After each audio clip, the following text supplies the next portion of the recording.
Ready? Yep. Hey everyone, and welcome to the show. I'm your host, Setsuko. I'm here with my co-host, Slicky. Hey, everybody. And we're back for the final card review for Kobolds and Catacombs. It's been interesting so far. I think we're learning a lot as far as like what we'll do next time around to make these videos a little bit more digestible. But that's then and this is now, so we're in for another long video. Should be a lot of fun. We got to see the massive reveal of all the cards on Monday, and I don't know about you, but I was quite excited. The reveal was pretty awesome. I think it just kind of went to show that there's a lot of interesting concepts and a lot of cool deck building options and ideas in this expansion. And then they dumped a bunch of cards that they didn't even bother to show in the stream or in the reveals, and there was a lot of good stuff in there. So lots of cool stuff to talk about today. What do you think of the stream, Slicky? I wish that's exactly how it was when the new cards came out, where there were just like 6 different archetypes of these brand new decks that are all really cool and memey and fun, but it's just going to be mostly just going to be the same decks and then slow iterations of new decks one at a time. But for right now, it's going to take a little bit of time for the meta to change. I'd say probably at least 2 weeks before we see any real shift in the meta. Yeah, we're going to see a lot of the same decks that are currently in play now either continue to dominate, maybe get a little bit better. Then people will find some new decks, but I think ultimately the biggest change is going to be the rotation next year, at least for Standard. I play more Wild these days, so I don't really know what's going to happen. But yeah, it's quite interesting. So this is going to be the last card review where we kind of go through the cards and talk about them in theory. And then tomorrow night, unless something goes wrong, we'll be on to do our card ratings stream where we actually go through each card and we just give them a quick rating. It won't be a long discussion, but we've got 4 different ratings to give to cards. We'll give them a rating. That way we can come back later and see if we were right or if we were wrong. So that's going to be tomorrow. Coming up this Friday, I'm going to be streaming everything Kobolds and Catacombs, pack openings, dungeon runs, all that kind of good stuff. And then Friday next week will be the first episode of our brand new show that still doesn't have a name. Untitled. We'll have one that's all focused on deck building. And yeah, that'll be pretty interesting. We'll talk more about that when that time comes. So we're going to change it up a little bit since we have so many neutrals to talk about today. We're going to leave them off to the end, and we're going to cover the class cards that we haven't, the stuff that was revealed since our last video. And we're going to kick things off with Druid and the Ironwood Golem. Yes, Ironwood Golem. When I saw it come into play when I was watching the stream, it actually worked out really well because it came out under the recruit mechanic, and it's just a really powerful taunt to drop. But it's marginally stronger than Tesdingo at best because it's so situational. If you're running a deck where you plan on having a lot of armor all the time, I would definitely throw this in there. But if not, I would just run a better 4-drop. Yeah, I've been since all the cards have been revealed, I've been looking at some different decks that I want to try to build, and I've got a list here of some different. You can't read it, but it's there.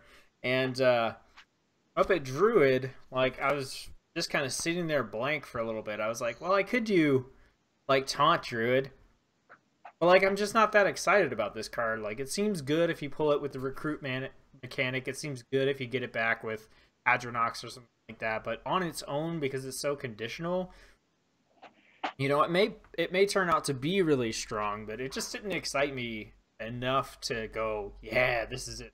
Or I do Taunt Druid. And overall, I think Druid as a class is a kind of a mixed bag for me personally, where I look at a lot of cards and they look really interesting, but I'm just like, I have no idea what I want to do. And something like this didn't help clarify things. So Definitely strong with the recruit mechanic, though. Yeah, I'd really like for Hadronox to become a thing. I think Hadronox is a very powerful card, the Mm. same way Zoth is a powerful card. And I think the fact this is like, you know, Jade Druid's like kudzu, and it's a plant, and it's great to have plants, but if it strangles out every other kind of deck that could be there because it's just so much more successful, Right. then it's a bad thing. And I really think that just Fatigue Druid would be really cool, but because Jade Druid exists, there's never going to be a taunt fatigue deck until Jades rotate out. Because just having Jades in your deck is just a better version of the same thing. Right, and one of those decks that I did put down here was Mill Druid, because of just being able to use Jade Idol and another card we're going to talk about to like never, ever, ever run out of your deck. And then my version of that kind of Mill Druid would be like, not necessarily the like try to run my opponent out of cards super quick, but just like play a million taunts and just don't take damage and keep my deck full until their deck runs out, and then they take fatigue damage and die. So if that's the case, maybe this card would be, you know, okay in that sort of thing. If I'm also like building up armor, I don't know. Yeah, I'd like to see a deck like that throw down with Dead Man's Hand Warrior, and it just, because the only way it ever lasts forever right now is two Dead Man's Hands Warriors. But if it was Dead Man Hand Warrior and Taunt Forever Druid without Jades, that would be really cool. Yeah, or even if you just use Jade Idol to just keep your deck full, you know, and you weren't summoning Jades with it at all. Yeah. So, all right, moving on. Let's talk about Oaken Summons. This is a 4-mana spell, gain 6 armor, recruit a minion that costs 4 or less. I think this card's pretty good, depending on what you have in your deck. I mean, if you are making a Druid deck that caters, you know, it's more towards the high end, and say you just got a couple of these guys in there as your 4-drops, and gain 6 armor, you recruit these guys out, you've got enough armor to let them attack. That seems pretty solid to me. Yeah, I like it. I'm not jumping out of my chair about it, but I think it's pretty solid. It's obviously really synergetic with the Ironwood Golem, but even more so when you think about the fact that normally Druid kind of skips its first couple of turns and they just ramp. It really makes sense for you to play a card like this because you're going to have 4 mana on turn, 2 or 3, especially if you're running Innervate. It allows you to go ahead and get that kind of extra defense you're going to need to keep ramping. I think it's great. I think it's a great card. Yeah, I mean, if you combo this with Ironwood Golem, I mean, it's gain 6 armor, draw a 3/6 taunt, and play it, and that's freaking strong. Right, or you could just throw in a couple of Arcane Golems or Injured Blade Master, and then you just got bizarrely strong minions on turn 3, and then you just win. Yeah, pretty good. Next up, we got the Greedy Sprite. This is a 3-mana, 3/1, Death Rattle, gained an empty mana crystal. It's okay. I think when Jade Blossom rotates out, this might see some play, but right now I think there are better ramping options than dropping a 3/1. Although it does put the pressure on your opponent to get rid of it because it has a lot of attack, relatively speaking. But at the same time, Arrogant Crusader is a very similar card in the sense where it's a high attack, low health minion with a good death rattle, but it never saw play either. So I don't think this is going to see that much play until there's a dearth of ramp cards. Right. And I agree. I don't think this card is bad by any means. I think like you said, there's a lot better ways to get ramp. But I do think if your goal is to ramp, like this is not a bad way to do it because is Mire Keeper rotating out? Was that from Old Gods? That's from Old Gods, yeah. Yeah, so it's going to be rotating out in April. And this is also a drop. Mire Keeper 3 or 4 drop. 4 drop. 4 drop. Yeah, so but Jade Blossom is a 3 play. Right, and that's going to rotate out as well. Yeah. So lots of ramp will be rotating out come April in standard format, and I don't think this card is horrible. So I It's imagine not it'll see a spot. It'll have a spot in some decks. Just right, but just imagine drawing this on turn 8 or turn 9. That would be so frustrating. So I think right. because of things like that, it's one of those cards you're going to have to mulligan for, and then when you play it on turn 3, you're going to feel disappointed with it. But like you said, when that ramp rotates out, you'll need something to fill the hole. Right, and maybe they'll have something better come the next. This won't get played at all, but right, it could be a much worse card. Right, and it might be fun if you pull it in a different deck. You're able to ramp a little bit with it. All right, next up we got the Astral Tiger. 4 mana, 3/5, Death Rattle. Shuffle a copy of this minion into your deck. This is a super cool card. I think the stat line is not too bad. 3/5 coming down on turn 4. I mean, you're still going to be able to trade with most 3-drops and survive a lot of 4-drops that get put down. And then even when this does die, you get a copy of it in your deck, and that's kind of where I was talking about, you have this card, you got your Jade Idols, then you've got infinite deck. And I'm sure somebody will come up with a way to do something with that, using either card or both cards to make a pretty interesting deck. Me personally, I think it's just fun to have the infinite deck. I personally don't like Jades or play Jades, but I would play a Jade Idol and this if that was my goal, was to always have cards in my deck.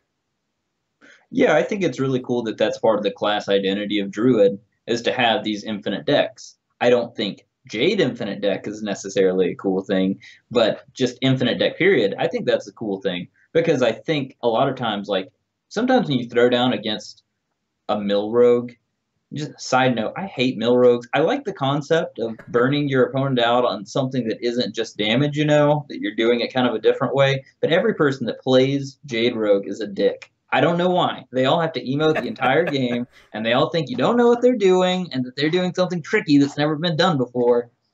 Right, but and half the time it feels like they're not even, like, doing it well.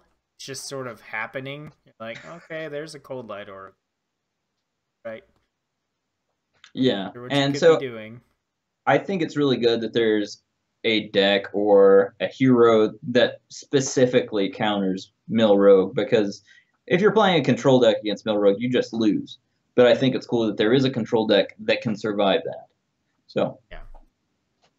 Okay, and then the last Druid card we've got is another common, a 1-cost spell, Bark Skin. Give a minion +3 health and gain 3 armor. super powerful card. It'll activate your Ironwood Golems, and it'll activate your, it'll upgrade your Spellstone. Mm-hmm. And it's just a pretty strong buff. Yeah, Power Word Shield sees play in every deck. It does have the card draw, which is a little bit better than 3 armor, but 3 health on a minion on, turn 1, turn 2, that's brutal. That gives you so much trade capacity. And especially, like, if you're running a token-based Druid deck and all you have are these piddly little minions that are going to get wiped out really easily, buffing one of them up for 1 mana to where it's not going to go anywhere is very strong. So yeah, I mean, just turn 2 like Enchanted Raven. That's a 2/3, and then you can turn around and do the Mark of Yasharaj, and get your 5/7 with a card draw on turn 3. That's a nutso combo. So yeah, I think it's a pretty strong card. I imagine this will see play. Like 1-cost spells that do powerful things are like 1-cost spells, or they're like 1-cost minions that do powerful things. Like, there's always a place for them somewhere. Yeah. So yeah. Especially with like Yasharaj Druid. Great. Alright, Hunter, we got a few cards here.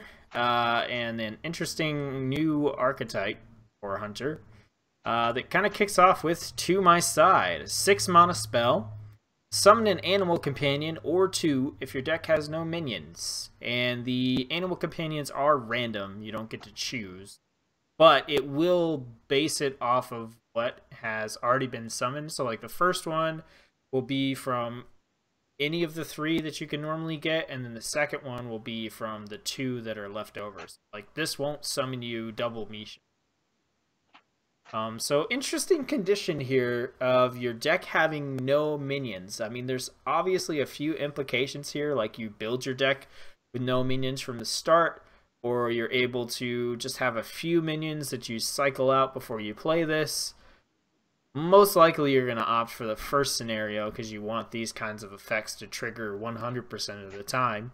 But what do you think about this archetype overall, and what do you think about this card in particular, because it is just Animal Companion literally doubled? Like the mana cost is exactly 2 Animal Companions worth. You're not getting any different companions. You know, what do you think? I think it's bad. Like I don't understand. I don't know. I don't want to get all like dicky and be like, "What's Blizzard doing? Oh, another disco lock thing." But this isn't something they've been introducing. They haven't been slowly trying to phase out minion use in Hunter deck, and now they're just like, well, if you just don't put any of the minions in there, it's like they're just introducing this completely new archetype, like this new version of Quest Hunter, and suddenly you're going to do this, and there's not even an incentive to do it because this is a 6-cost card. Why would you not make it 5? Right. That's how I feel. I look at this and I'm like, well, this doesn't even feel like a reward. I get that you can shove like some more Animal Companion stuff into your deck so that you can get more minions without them being minions. I personally like the idea of trying to build this Hunter, although I doubt that it's going to be good. But yeah, it just feels really weird. And the thing about Hunter for me is like I don't find a lot of their spells to be particularly interesting. They have a lot of very straightforward stuff like deal this damage, deal that damage. There's not a lot of like crazy trickiness like you find in Mage, where you can play like Kabbalist Tome and get like 3 random Mage spells and you're like, oh, what am I going to do with this? Or Primordial Glyph, where you get to discover, like, where's the Discover Hunter spells or Discount Hunter spells or anything like that. We literally just have like 2 cards. What is it? 2 cards that directly support this don't put minion deck archetype, and I don't think that that's enough. We're gonna see the weapon here coming up, and I mean, if I got the weapon, I would try to build this deck, but without the weapon, I'm not going to go craft the weapon, try to build the deck. So maybe they will end up supporting this as we move forward, but yeah, I'm kind of on the same page. I feel like this should have been 5 mana. At least 5 mana. Or you should have been able to choose the Animal Companions or something to make it feel like, because when you play Kazakus, or you play Raza, or you play Reno Jackson, you get these huge effects, and the reason that they do that is because you have to build your deck in this way that kind of sucks compared to being able to like get your deck tuned down to this is exactly what it does. And for this, I feel like this is an even worse condition than just only have 1 copy of whatever in your deck, and this effect feels super weak. So I think they could have gone a lot bigger with this particular effect if they really wanted to try to push this no minion Hunter archetype. Right, and Call of the Wild is still a good card, and it costs exactly 3 Animal Companions worth for 1 card, and there are no conditions with it. So why wouldn't you just run 2 Call of the Wilds instead of 2 to my side, and then try to put minions in your deck? That doesn't make any sense. Because you can do 2 Animal Companions, 2 to my sides, and 2 Call of the Wilds. Obviously. Genius. And another thing that really bothers me about this is because there are no neutral spells, there are no neutral weapons, every deck that runs no minions is going to look exactly the same because you're just going to have to shove every Hunter spell into it. And that sucks. Only the ones that like aren't completely awful. And that's what I mean. Like, I don't think there's enough variety in the Hunter spells to make this deck interesting or to give you interesting deck building decisions. So if you run into another one of these on the ladder and you built this yourself, well, guess what? That person you're playing against has exactly the same cards as you. So it's just a deck. This card is literally just a deck, and that annoys me. Well, speaking of Hunter spells, we got a new one in Flanking Strike. This is a 4-cost spell. It says deal 3 damage to a minion and summon a 3/3 wolf. That's pretty good, I think. Yeah, seems okay. So I mean, Frostbolt, right? Mage spell, 2 mana. You deal 3 damage and you freeze something, which is fairly powerful. So you're paying about 2 mana here to get a 3/3 on the board. I think it's really strong in Arena, maybe less so in Standard, though. Yeah, I think, you know, just from playing some Warlock here recently, seeing Shadow Bolt crop up, which is 3 mana, deal 4 to a minion. To a minion. That nowadays seems kind of on the weak side compared to a lot of the damaging spells that we have now. So, you know, this, I think 4 mana to deal 3 damage definitely feels pretty weak. The summoning a 3/3 wolf, you know, it's like, do you put this in your deck over some other removal, or do you put this in your deck over a beast that you want to play? Because if we're talking Hunter, like, there's probably some beasts, or a Houndmaster, something that you can get out that is going to do more work than this card would. If you had no minions in your deck, it might be really handy to have a 3/3 wolf. But I think, generally speaking, like, the only reason I feel like this would see play is if there was a specific meta you were trying to counter, like a very token-oriented deck you're trying to counter, like Shaman, where you just want to kill totems. And then a 3 damage spell is very, very handy. But I don't think that that's really common right now. Yeah, and when they were showing, like, this, not this, but they were showing the To My Side and the Emerald Spellstone on the stream, you know, and getting all the 3/3 wolves by playing the secrets, I was like, yeah, that's cool. You should be playing against Priest, and like Duskbreaker, it's there. It's a thing. Like, your entire board should be wrecked right now. I get that this is fun and cool, probably pretty unrealistic. So, yeah. So let's keep harping on this all spell hunter thing with the Hunter legendary weapon, Rock Dalar, 7 mana, 4/2. Battlecry. If your deck has no minions, fill your hand with Hunter spells. Now, I actually think this effect is fairly good. I don't think that this Hunter deck is good, but I like the effect of this card in particular, because one of the things that Hunter struggles with is card draw. And while this isn't drawing your cards from your deck, it is giving you more stuff to work with. And although I would say the pool of Hunter spells is not amazing, it's still not, I don't think it's as awfully random as maybe like getting a handful of Shaman spells would be. So I like the effect overall. I don't think this Hunter is going to work well anytime soon. So I doubt weapon will see much play. That's kind of where I stand on it. I think that it's sort of a vaccine to a problematic archetype that they're trying to build. I think they recognize that mid-game you're going to run out of cards in your hand if you're only playing only playing spells, trying to play defensively, and that you're going to need a way to refill it. It's like they made this archetype and they're like, well, it works okay, but we run out of spells around turn 7. Okay, well, let's make a legendary weapon that fixes that problem. And I think that's good. It's good support if you ever actually learn to try to make that deck. But if I would actually dust this if I ever got it by accident or something. I just wouldn't. I don't want to play a deck that's pre-made, and this is pre-made. Yeah, I would keep it, but mostly just because I'm going to be playing it in Wild, so there are spell option. I think in standard, yeah, it's definitely going to be very cookie cutter.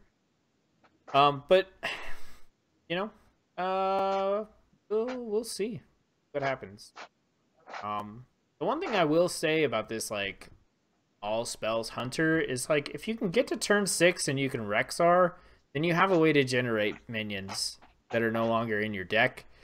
But it's like, can you set up for that? Can you get there? Can you play defensively enough, not take as much health damage, set up so that when you play Rexar on turn 6, the battle cry actually makes a difference and isn't just taking 2 health off of like a bunch of 3/3s or whatever. And I'm not sure. So I'm interested to see if that does play out at all, because then, you know, you could hero power and get some beast, and it's not messing with the stuff that's in your deck. So, but it doesn't even, like, all you have to do is don't put this weapon in and don't put To My Side in, and you can do whatever you want. You can still make a like control hunter that can have minions. And that's the thing that I think feels really weak about this overall, is that there's really only 2 cards that force you to have no minions, and the reward on one of them is very, very lackluster. And like you said, this one kind of feels like a band-aid. Yeah, and the thing about the Rexar is you would have to mulligan for it because there's no way to pull a hero card out of your deck, and you can't draw quickly as a hunter, so you'd have to mulligan for a 6-cost card, which is automatically super weak. I don't know. Right, and hunters don't have the card draw to cycle through that pretty fast. So let's talk about the other hunter weapon that was revealed, Candle Shot. This is a 1-mana 1/3, and it's immune while attacking. So this is your hero is immune while attacking. So it's basically kind of like having a free ping, like you get 3 mage pings. I think it's pretty solid overall. If you're going to have some kind of hunter that is trying to control the board at all, like being able to have this and ping some stuff in conjunction with any sort of controlling minions or taunts or whatever you have out there to keep the board clear, and having your hero be immune so that you're not taking that face damage when you are doing those pings. That's pretty important to helping to try to build this archetype. Yeah, I think it's a really good card. I think what we're actually going to see because of this card is probably a lot more Pirate Hunter, because a weapon that can come down on 1 just works generally really well with Pirate archetypes. You know, they always had to wait until turn 3. I think this will spawn a lot more of those pirates.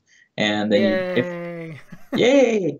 If you buff it at all, which I guess you could only put in Naga Corsair, maybe Captain Greenskin, this would become a very powerful removal tool and just be generally good for dealing damage. A 1/3 weapon's really good, as we saw with Zos First Mate and Pirates. So I think a 1/3 really weapon. Good. You know, What's that? And immune is really good, as we've seen with Gladiator's Longbow. I mean, that weapon does work when you can get it out, and this is 1 mana.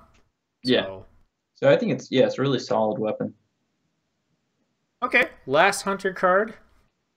One I like quite a bit, just thematically, and looks cool. The Cave Hydra, a 3-mana 2/4 beast that also damages the minions next to whomever this attacks. Yeah, it's a great card. Yeah, and once again, I think this kind of goes back to what I was just mentioning about if you're gonna. I feel like this card will do well in a situation where you're trying to control the board. Like, it doesn't have taunts, but if you can combine this Cave Hydra with some pings from what is it, the candle shot, like hit this guy into something that isn't gonna hurt it too bad. You get that cleave damage on the other minions. You can attack him with your bow to clear something off while not taking any face damage. Maybe that's not what you do with this card, right? Because it works great with just buffs and clearing the board in general. But I could see it being there, especially if you threw down like a taunt or something on it too. Overall, I just think it's a good card. I'll definitely try throwing this in some hunter decks and seeing what I can do with it. This card alone is a really good reason not to try that new archetype. It's a really good card. It's And it comes out on 3, so then you Beastmaster on turn 4. You have a 4/6 board clear. That's really nasty. And like you said, thematically, it has 3 heads. It attacks 3 minions. That's pretty cool. Yeah, I like it a Um, lot. yeah, it's a really strong card, and I feel like this card actually might be able to make Dynamancy a thing again. That would be really cool. The only thing I didn't like about Dynomancy is that you had to play a spell, change your hero power. And I've seen a lot of people talking about how, you know, what Blizzard should do is come up with like an alternate hero power for each class. And like when you build your deck, you have to select what hero power gets played with that deck. So it's not something that you change mid-game unless you do something like play a DK or play Dynomancy or something. So, you know, for example, for Hunter, you could have the, you know, 2 damage to face, or maybe the alternative Hunter power you could have could be Dynomancy. Like when you build your deck, you pick and you say, okay, this deck, this card back, Dynomancy is the hero power. And because the problem with Hunter is they have that hero power, it just goes straight to face. And it's hard to create some kind of control archetype for a Hunter when you have a hero power that is just, you know, all about just kill the guy, kill the guy, kill the guy. And it's the same problem that Warriors have in Arena. Like, they have a hero power that just gives them more health. And health in Arena, like, you know, having armor and stuff like that, it really doesn't matter because you don't get to do a lot of things with not as big of a resource as it is in Constructed because you're just trying to control the board. So the opposite of Hunters, you know, in Arena is Warriors, where they're just sitting there and they could hero power, but they're effectively doing nothing to help, you know, control the board either or kill their opponent. So I think it's an interesting idea. I think DKs, you know, maybe DKs were a way to kind of experiment with something like that. I don't know if Blizzard would ever do anything like that, but yeah, that was a tangent, you know, I just went on there because it's something that people have been talking about a lot as we see Blizzard try to push these archetypes for Hunter, you know, that don't make sense in conjunction with the default power. All right, moving on to Mage. We just got one card here, and it is a card in a similar vein to many other types of cards we've seen. It's the Shifting Scroll. It actually has no mana cost, which I imagine... I'm a little bit confused about that. Like, I know as soon as it goes into your hand, like, it should turn into something, but we've got, like, the Raven here. Down here, you know, reveal a spell in each deck. If yours costs more, draw it. Like, does this win or does this lose? Is it infinitely high, infinitely low, you know? So we'll see if that is supposed to be like a 0 by default, or if it is just the first spell we have with no cost at all. But this is each turn this is in your hand, transform it into a random mage spell. This is pretty bad. Mage has so many good ways to generate random spells that I feel like you don't want to just throw in a card that may or may not be what you're looking for. You know? And like you're saying with the mana cost, that's really weird. But I guess part of it is they don't want you to play it. You know? So I'm not sure programming wise, like if they assigned a default value to it, I would assume they have to. But I'm not sure what that would be. Yeah. I like the concept of this card, but I agree that with all the different ways that Mage can generate random spells, taking up a card slot in your deck to have one random spell does seem like a fairly bad idea. I'm still going to do it, but that's just because I'm going to make a really stupid Mage deck. Then I'll probably play a couple of rounds and go, yeah, this is super horrible. I can't even, like, troll and have fun with this. But yeah, I think really what it comes down to is this takes up a card slot in your deck. And for one random mage spell, probably not worth it. I think if you compare this to, like, the warrior card that gives you a weapon, there's a much narrower range of what you can get. And therefore, you know, it's a lot easier to get like a third copy of something you would really want. As opposed to this, it could just get you like a secret you don't care about, or, and if you're in wild, like an ice lance that's useless, or, I don't know. So yeah, I think the card slot, what kind of kills that. Yeah, and I think there's a reason why Shifter Xerus is legendary and this card's common, when you play that brawl where it's all Shifter Xeruses, you pull something, out of your ass that's really great that you didn't expect to get at all. With this, it's probably not going to happen, especially because you only have one in your hand. So. Yeah. Okay, Paladin, we've got 2 cards here, starting with the Crystal Lion. This is a 6-mana 5/5 Divine Shield. Cost 1 less for each Silver Hand recruit you control. It's okay. It's not bad, but it's a wild card. I think we talked about this before. Silverhand's wild. I think even outside of wild, like, this is still okay because you can play it on turn 5, I believe, turn 6. What was it? Turn. But you can get it out fairly early, and if you do have any amount of dudes that have stayed out, 5/5 Divine Shield's pretty good. Yeah, it's pretty good. I mean, it's kind of like the first card I compare it to is the Shaman card thing from below. It's really similar to that. It's not bad, but at the same time, you're having to fill your board with Silverhand recruits to get a lot of value out of this, which isn't necessarily a bad thing, but for this to cost 0, your entire board would have to be full of Silverhand recruits.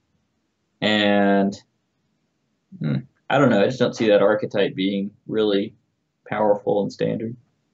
Yeah, I think this is a fairly good arena card. But yeah, I think constructor-wise, this is definitely a card that can get tossed into Dude Paladin and Wild, and could be pretty interesting. I'd like to see it in Divine Shield Paladin, with the 3/3 that gives your 1/1s or 1 health minions Divine Shield. Yeah. Yeah, it could be cool. Potion of Heroism. This is a 2-cost spell. Give a minion Divine Shield. Draw a card. This is an awesome spell. Yeah. I think this is really good. Any sort of card draw is good. Paladin already has some of the best draw in the game with Divine Favor, but having this just adds another layer to it where you can get really early control and just keep putting pressure on your opponent. I think this is a really good card. Yeah, I agree. I mean, being able to give a minion Divine Shield itself is fairly powerful, but I think the fact that this card cycles itself essentially by giving you another card is what really makes it powerful, because we obviously have we have a spell that already gives minions Divine Shield that basically doesn't get played, and B, we have a minion, 2-mana 2/2, that gives a minion Divine Shield, and it doesn't see play.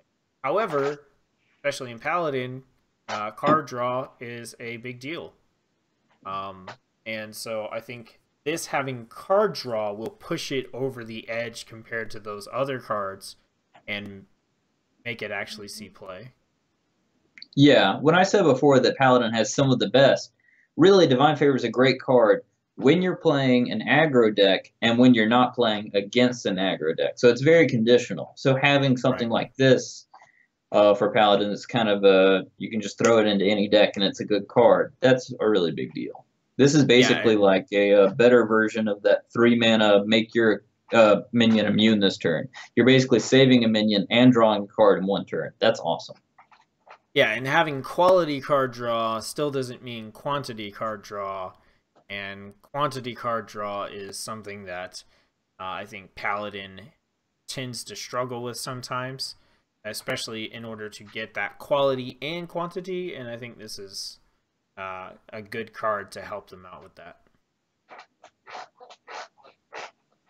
Can you hear my chair squeaking? It's really loud over here. Yes, I can hear it. Priest, we got 3 cards. We're going to start out with Psionic Probe. Has, in my opinion, some of the creepiest card art in the set. 1 mana spell. Copy a spell in your opponent's deck and add it to your hand. So specifically copies a spell. What do you think? I would like this card a lot more if it was take a spell in your opponent's deck and add it to your... That'd be ridiculous for 1 mana. Well, yeah, maybe you'd have to bump it up to 2, but to copy a random spell, it works for Priest just because they have cards like Radiant Elemental. I mean, it obviously it works really well. It's like a better version of Mind Visions, and since I assume they're not going to know what spell it was, you could do some pretty nasty stuff with this. I think it's a really good card in general. It's not like blow your mind good, but it's good. It works well with Lyra, Radiant Elemental. And also the Spellstone, which I am still skeptical about, where you have to play 4 spells to upgrade it to the next tier. I mean, I'm not skeptical about the Spellstone. I'm skeptical about getting it upgraded twice.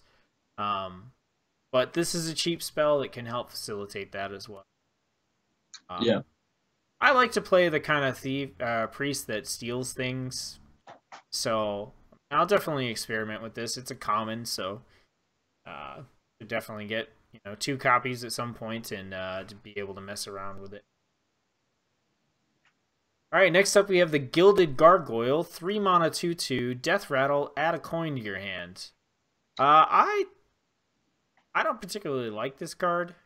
I can see how having the coin would work in the situations we were just talking about with Lyra and with upgrading the Spellstone.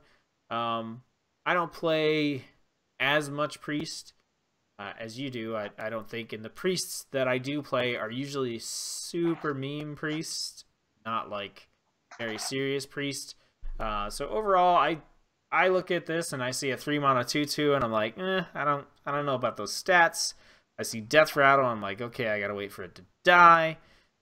This is something that I care about when I'm doing the quest. I don't know, because I never got the quest, so I haven't tried it out. And I don't know. What do you think? Am I wrong here? I don't think you're wrong. I think that this will see a very specific slot in play for people that are running Lyra decks, or it'll probably actually see play right now in Rizaka's Priest, just because a coin is awesome in Rizaka's Priest. But I wouldn't run this card because right now there's so many priests on ladder that I hate playing minions that have positive death rattles and have 2 or less attack, because they will Potion of Madness steal them, they'll blow them up, they get a free coin, and that's really frustrating to play against. So if you're playing Priest and you're going to be doing that to your opponent, maybe you would run this card just because you could do it to them before they could do it to you or something. But, I mean, I don't know. Right now I wouldn't do it just because Potion of Madness is so prolific. Speaking of Potion of Madness, our next card here, the Twilight Acolyte, 3 mana 2/4, Battle Cry. If you're holding a dragon, swap this minion's attack with another minion's. So you basically can give any minion you want to attack. Potion of Madness it, or what is it? What's the take control of 2 or less or 3 or less?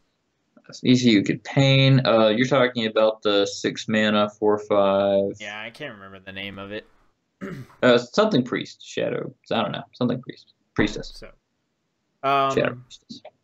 So yeah, so this card allows you to basically put those effects on whatever you want. Like, hey, you got a Lich King, it's mine now, and I have an 8/4 on the board as well. So what do you think? I think this card's a little stupid.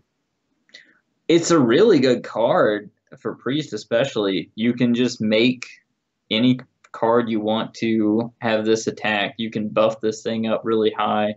You can steal things with it. You can pain them. It's a little bit of work because you're going to have to combo it with other cards for it to really be powerful, but because Priest already runs those cards, there's no reason not to put this card in your deck.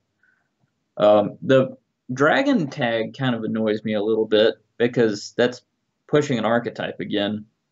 Put this in your dragon decks. So that means you're going to be a priest that's running a lot of removal, small removal specifically. You're going to be running dragons, and you're going to be running this thing. I wish it was more of a general card, but it would probably be overpowered if it wasn't conditional. Yeah, I agree. I think they had to do something with it, and since they're kind of pushing Dragon Priest already in this expansion, that's the direction they took. Yeah, strong card, I think. All right, moving on to Rogue. We got 2 cards to talk about here. First one up is the Rogue legendary weapon, Kingsbane. 1 mana, 1/3, Death Rattle. Shuffle this into your deck. It keeps any enchantments. So if you have cast, the Lifesteal or Envenom weapon, or if you buffed this with anything, when this weapon dies, it goes into your deck and it keeps all that stuff. So when it comes back the next time, it might be a 1 mana 3/3 Lifesteal poison weapon. This card is gross. Like I think this card is so cool. Like maybe it's one of those things that in practice it doesn't work out. I don't even care. Like, it just seems really cool, and I'm looking forward to getting this as my free legendary weapon. I hope it'll be this one, this very one. Yeah, it'll be the shaman one. Yeah, I think what I'm really happy about is that this card is going to make all of the griefers about you never made playable weapons for Rogue eat their words. If you wanted to make a weapon Rogue, now's your shot. Do it. Make it a thing. You have a decent weapon to do it with. It's 1 mana, 1/3. We already talked about that being a really good stat line for weapons. And then you also have 1 mana +2 attack. And then, the pirate, the 4/4 with the death rattle was already a really good card, in my opinion. And then you have the 5 mana 9/9. There's no reason not to run weapon Rogue now. It's going to be very, very powerful. Yeah, and this is a fairly generic card. I mean, you could throw this into any deck where you're going to have any sort of weapon buffs or anything like that. Or even if if you're not. I don't know if you want to pull this late game as a 1 mana 1/3 weapon. But if you run anything that can buff a weapon, even just if you run Envenom weapon, you don't have to buff this any other way. Like, you play this, you Envenom weapon, you get your charges out of it, it dies. If you top deck it again, you got another poison weapon. Pretty okay.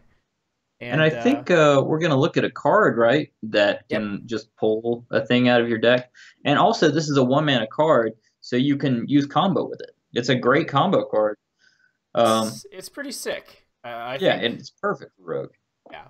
And so speaking of that card, the last Rogue card here is the Cavern Shiny Finder.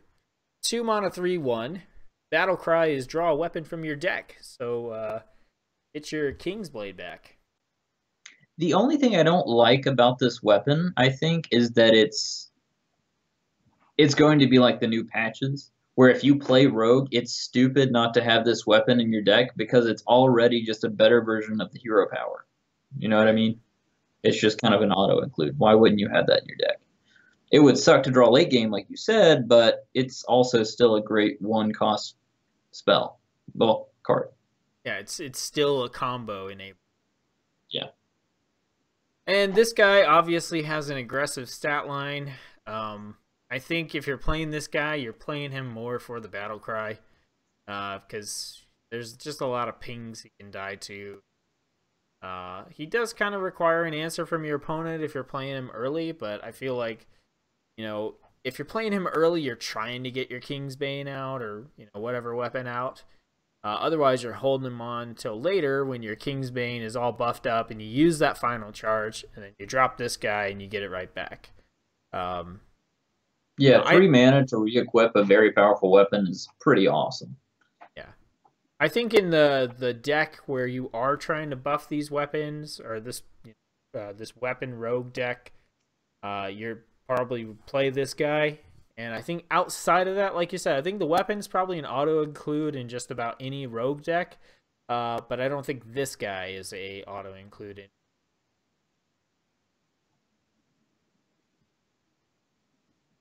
All right, Shaman. We've got 2 cards for Shaman. First one is Crushing Hand. 2 mana spell. Deal 8 damage to a minion. Overload 3. I think it's bad. Yeah, what's the mage spell? Flame Lance? Yes. So Flame But Lance saw play when you got it as a random spell. And then sometimes it was good, but it wasn't something that you shoved into your deck. And now this is kind of like Flame Lance, but it also has Overload 3. I already know how I feel about Overload. Obviously, it is a cheap, pretty high cost removal, but I think the key here is it takes up a card slot. And would you not rather just play like a Hex? yeah, that's the weird thing about this is because the low mana cost is like, hey, you can play this spell early. Okay, why would I want to play an Overload 3, deal 8 damage to a minion card early? Or I can play it late game and just forfeit half of my next turn.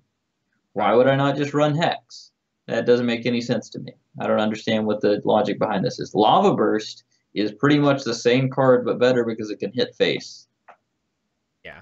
I think just like Flame Lance, the dealing 8 damage specifically to a minion would be enough to probably keep this from seeing a lot of play, and then adding the Overload 3 on top of it, I think is kind of overkill. Yeah, like when Meteor is a thing that deals 15 and 3 damage to the side minions, and this is pretty much a 5 mana deal 8 to 1 minion, that's terrible. All right, and on the flip side of things, we have Healing Rain, a 3-cost spell that restores 12 health randomly split among all friendly characters. I love this spell. This is like the Matter Bomber of healing. It's what's the Warlock card, Spreading Madness, or Yes. it's that, but it's healing, and I like this a lot. I think you can do some cool stuff with it. Kind of get some value trades in, and drop this down, heal up your minions, heal up yourself. If you don't have any minions, this is just a straight heal 12 for 3, which might not be good enough That's pretty good. for a card slot. Greater But healing potion sees play. that's true. That's cheap as hell.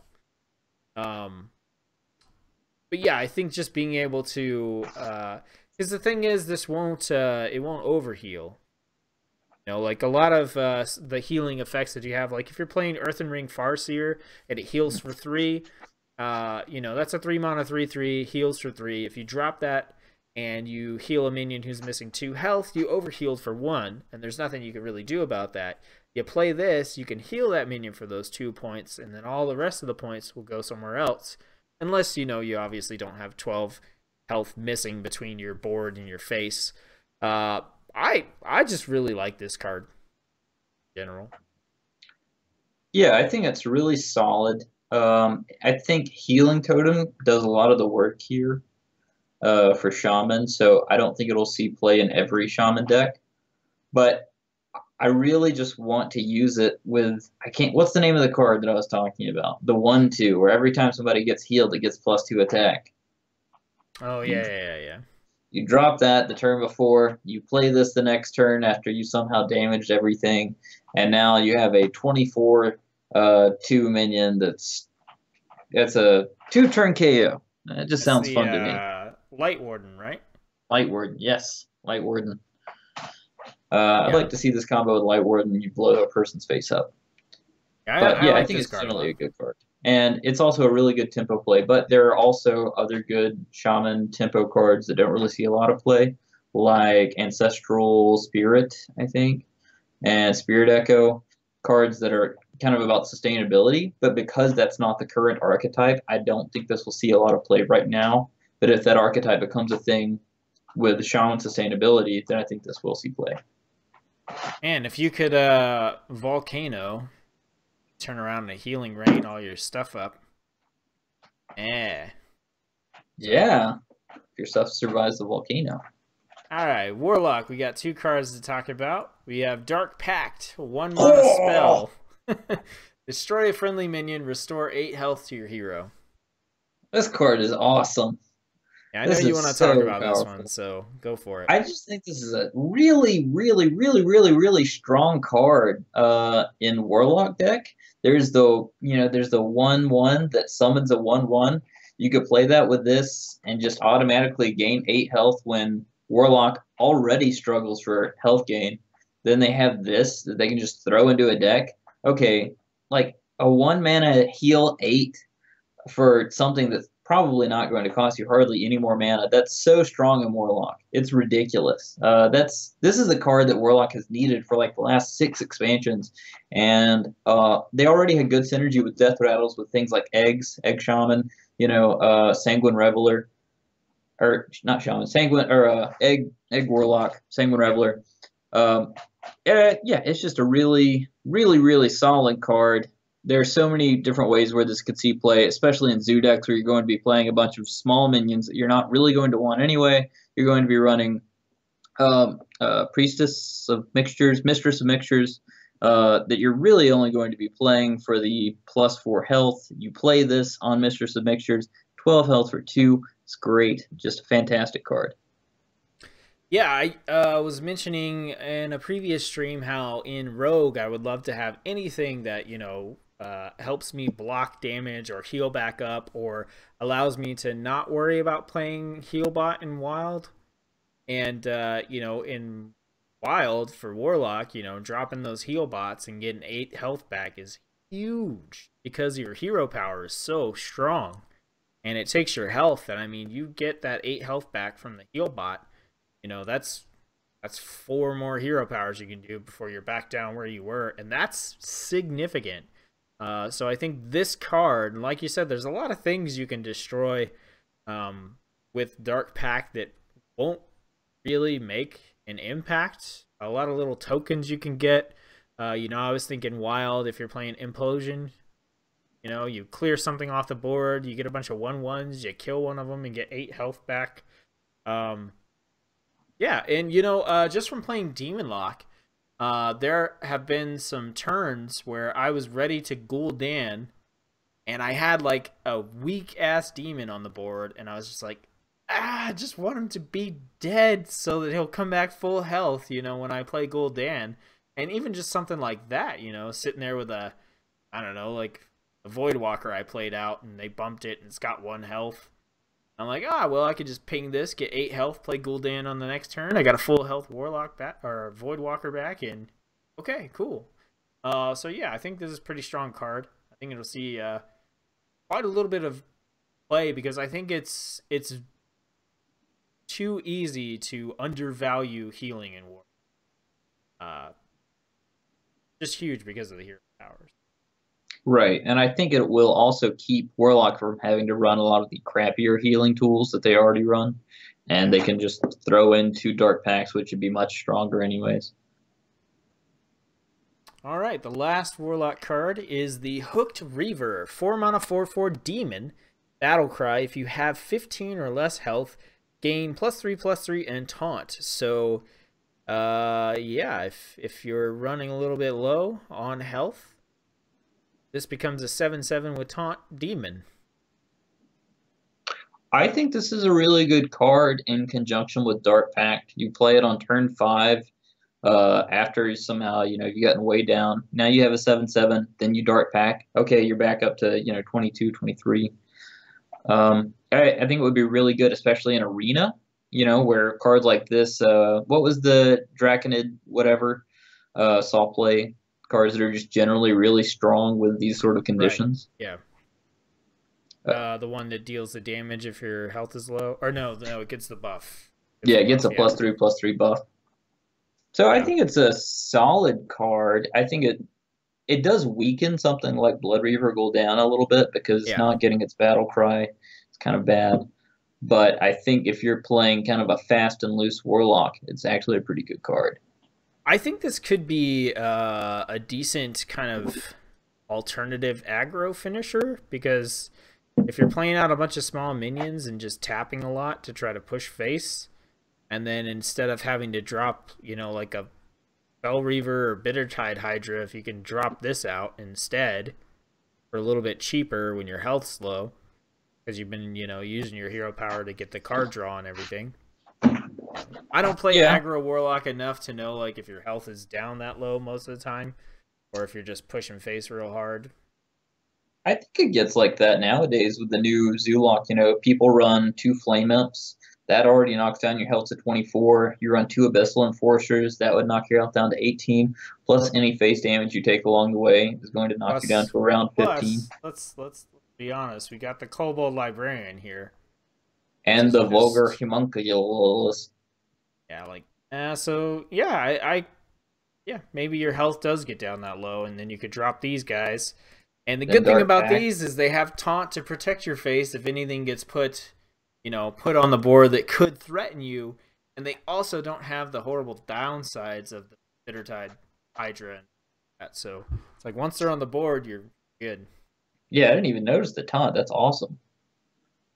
Yeah. All right, let's talk about Warrior. We got 4 different cards here, starting with the Bladed Gauntlet. This is a warrior weapon, 2 mana 0/2, has attack equal to your armor, can't attack heroes. I really liked watching the stream and watching Day Night hover over this card because when it's a stream for these new cards, you have to act excited about all the new cards, you know, because you're on Blizzard's dime and that's how you get your money. And he saw this and he's like, that's interesting. Oh, this is an interesting card. I think it's okay. It's a good control tool in a deck that's going to gain a lot of armor, but the fact that you can't attack heroes, I think it's generally a good card, but I don't think it's super great. It's not going to be an auto include in most decks. It's only going to be an auto include if Control Warrior becomes a thing again, which this is what they're pushing this expansion, but that doesn't necessarily mean it's going to happen. I don't mind this weapon. I think there's a lot of times as a warrior where you're building up armor and you realize like, okay, this minion's just going to hit me and that amount of armor is going to go away. But this will allow you to be proactive and say, well, if you're going to take my armor away by hitting me anyway, I might as well just use that armor to kill the minion as well. You know, and that's kind of where I see it. You know, if you're sitting there with 5 armor and there's a 4/2 on the board, like, if you don't have this, 4/2 hits you, you're down to 1 armor. If you have this, you hit the 4/2, you're down to 1 armor, but it's dead.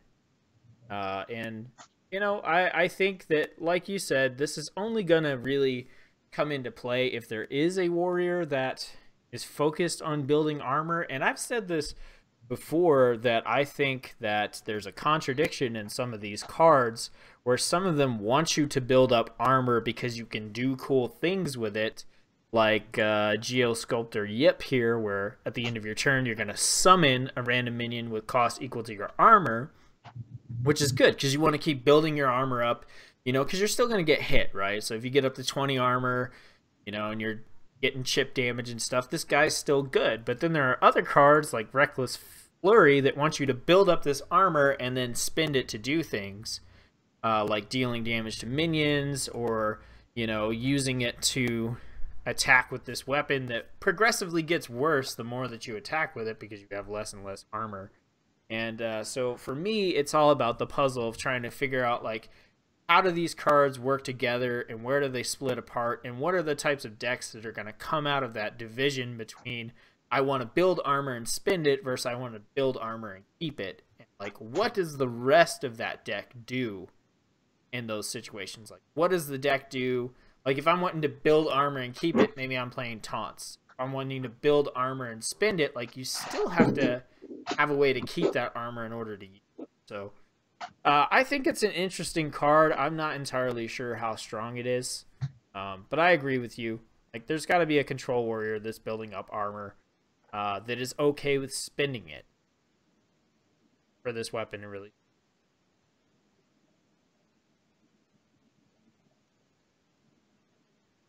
The other warrior weapon, which I gotta admit, I said to myself, they gotta have a really good warrior legendary. They gotta. And we got Woe Cleaver, 8 mana, 3/3. So this is similar to the Rune Spear shamans in that regard. And after your hero attacks, recruit a minion. Now, we did see this in the stream, and obviously in the stream it seemed, fairly powerful because it was pulling out big dragons and things like that. But it also seemed like it was really, really awkward to find the right time to play this card. So what do you think? I definitely think it's going to be awkward. And it seemed like they were building a deck to facilitate the use of this card, which maybe is what you're supposed to do, as opposed to vice versa, where you put this in a deck where it would already be powerful.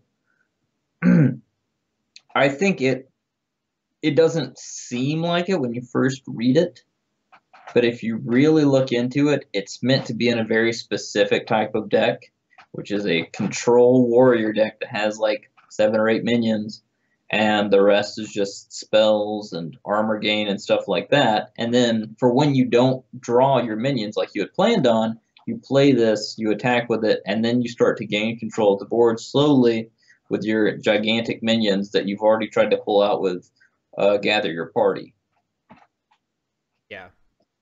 I don't know if I like it or not. I mean, like, I feel like obviously the fact that so the good thing about this card is you play it and you can immediately get value out of it. Like, you don't have to wait around a turn because you can always attack face.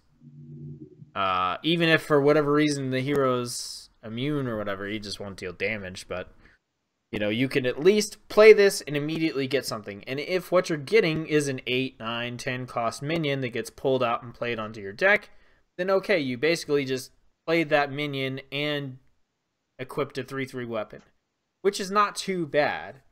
But in any other sort of warrior deck where you've got, lower cost minions, I think this becomes very bad because then you're pulling out who knows what. And I think if you are in this situation where you're behind, you're wanting to hit some taunts or something to protect yourself, and if you're ahead, I mean, does it really matter if you play this or not if you're ahead? I honestly wish they had some more cards that were more along the lines of what they tried to do with Hunter, which is where they give you minion support with your control, which to me that makes a lot more sense because Control Warrior was already a thing. Control Hunter wasn't, and they're trying to make it a thing. So why not just add minion support to Warrior and then do something different with Hunter instead of this Control Warrior that has no minions deck that except for 8, 9, 10 that they're trying to push. So maybe once things rotate out and the meta gets mixed up, this will be decent, but I think right now it's just bad. Yeah.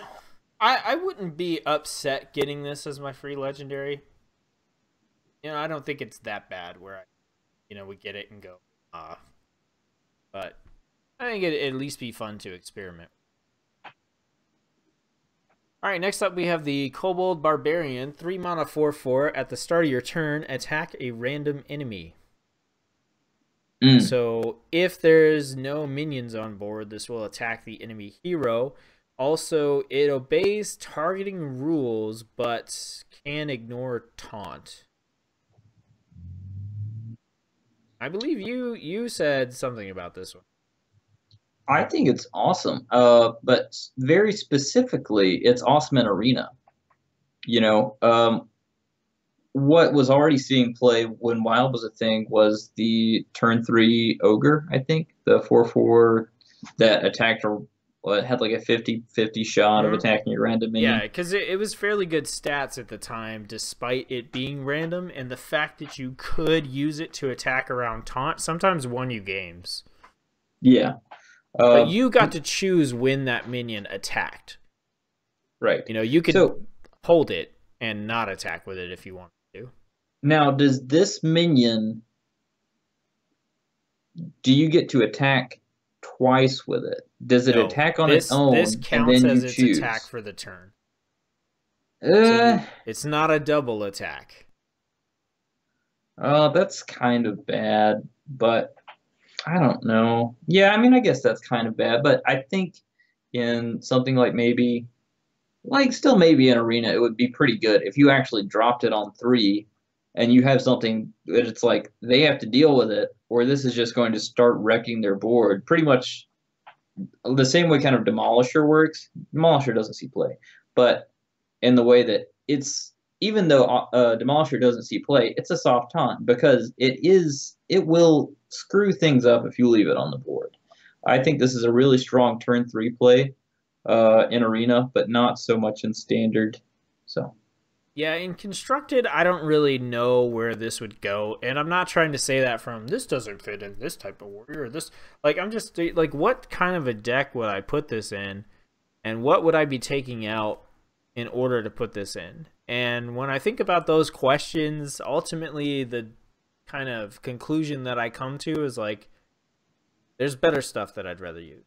And even though this is an interesting effect and it would be funny as hell to drop this and then they drop like a stubborn gastropod and this guy's just like nope, nope, and just keeps like, you know, swinging around the gastropod or whatever and hitting face or something.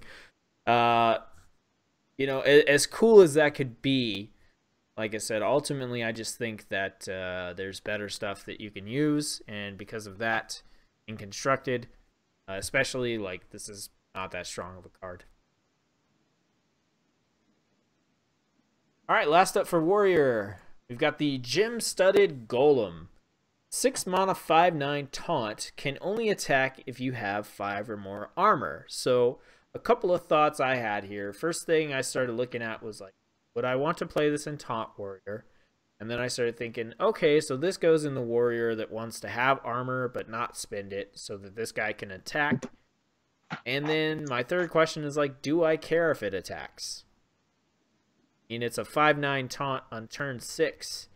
And I think from the Taunt Warrior that I've played, I don't think I would mind playing this on turn 6 with the health being as high as it is, because I've found myself a lot of times playing that, what is it, 6 mana, 5/5 or 6/6 Dino that you can adapt or something. Yeah, I think You it's know, 6 mana 5/5 with adapts. It's also has taunt. It's a warrior card. yeah, I find myself playing that a lot, and my usual feeling is that I'm always trying to get like Divine Shield or plus health or something, because I'm just stalling, because at this point I'm like really close to completing my quest, and like being able to drop this guy and he's just automatically got 9 health. I mean, for Oh, Taunt Warrior specifically, I think I'd probably be fine with playing this guy. side note, terrible, terrible game I had to play yesterday against the taunt warrior. It was nice to play a taunt warrior, but he was actually taunting me literally the whole time. And his whole game, Next like, level. normally when they play taunt warrior, they play control. This guy literally he only had taunts. His entire deck was just taunts. He had like 2 brawls and just taunts. No executes, no weapons, no nothing. And like I've got this miracle rogue and I've got a board with like I think I've got 2 arcane giants and 5 other like 1/1 minions. He uses his hero power twice in a row, kills both of my arcane giants, keeps hitting his hero power, hits my face the turn after that to where I've got like 6 health. He's just like RNGing his way to beating me in this game. It drove me crazy. So, anyways, this card, yes, really, it is really good. Are there any other 6 cost minions that have 9 health? Like off the top of your head? I don't know. There aren't that many 9 health minions, period. I don't think. It's usually 12 or 8. So I think generally speaking, awesome stat line for a taunt. In arena, the 3/8 tree thing was already seeing play, and that's also a turn 6 taunt. So I think a 5/9 taunt would definitely see play. Um, and the side effect that it possibly can attack, that's awesome. I think this is a really, really, really good card. I think it's one of those cards where I'm going to play against a taunt warrior that has this, and they're going to drop it, and I'm just going to be like, God damn it. I was hoping they didn't have it in their hand, and they did. Because if you're playing against Taunt Warrior, you're going to use up all of your spells and all of your removal trying to get to their face, and they're not going to let you, and then they're going to drop this, and you're probably just going to quit. Yeah. I like it. Taunt Warrior is definitely a deck that I'm going to continue to play moving forward, so I'll definitely experiment with this. And it's a common, so you'll see it in Arena a lot. And yeah, I think this is pretty... I don't know how often you're going to have 5 armor in Arena, but just as a stalling tactic, yeah, I think you'll see that quite often. Yeah, because removal is a kind of a premium in Arena, so they probably will have to drop half of their board to get rid of it anyways. Yeah, and you just look at it like, yeah, you drop this guy, and it's not good to not be able to attack in Arena, but at the same time, if you could put this guy down and then build a board behind him, like, that can pay off pretty significantly. So yeah, definitely. All right, now let's get into the meat of all this with 8 million neutral cards. The best neutrals we've seen, I think, though, in any one set. There's a lot of good ones. So let's start with this crazy piece of work, Void Ripper.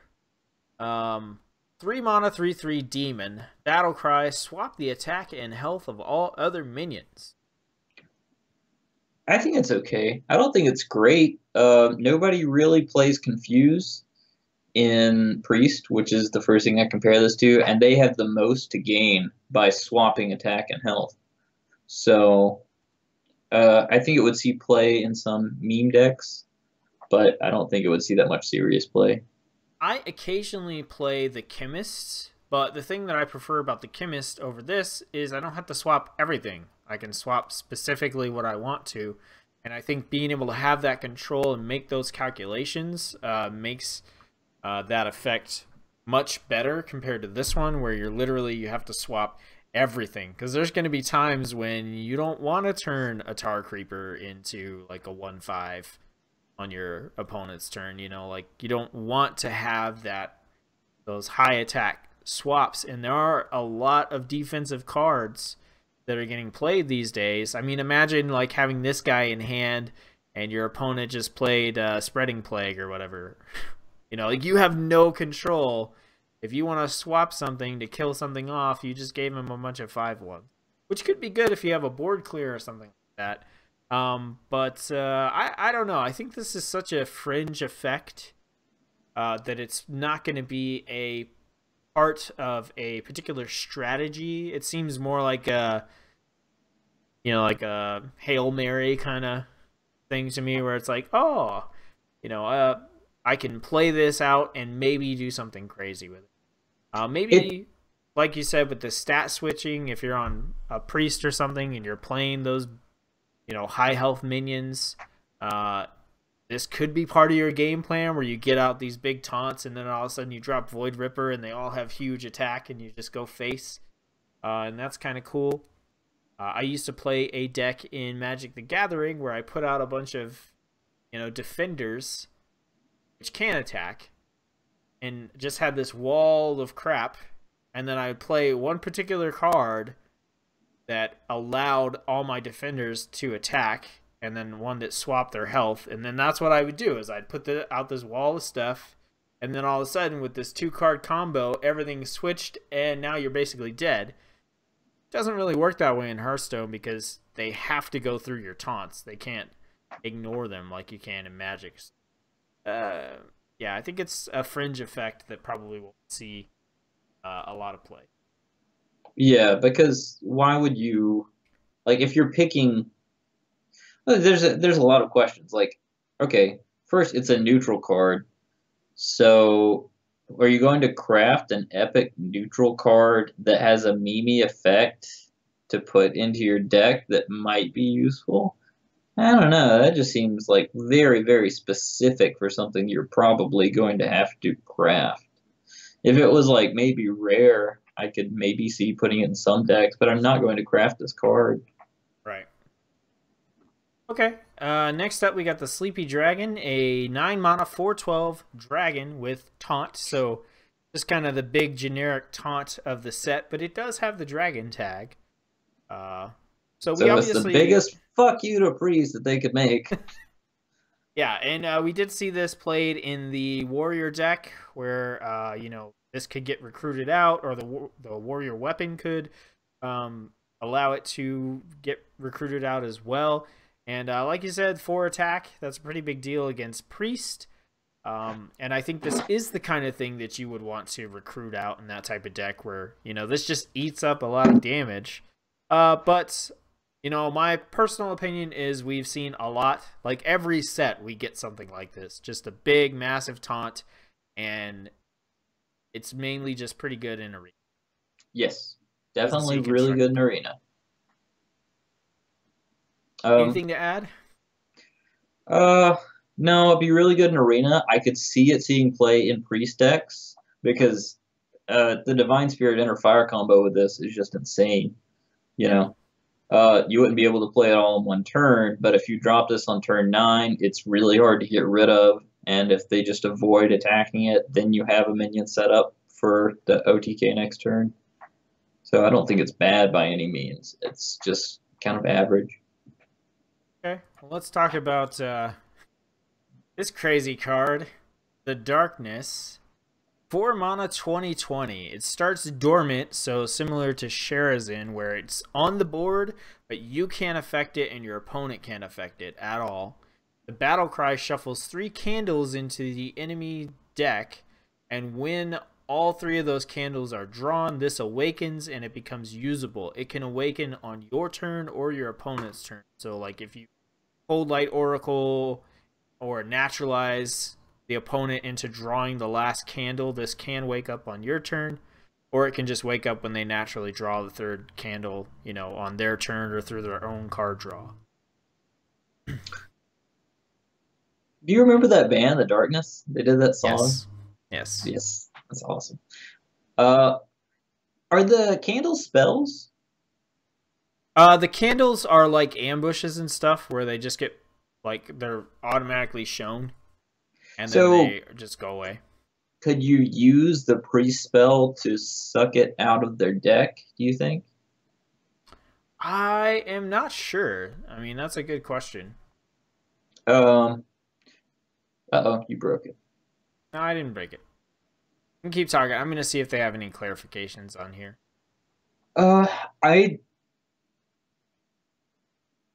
It's a neutral legendary. I don't think I noticed that before.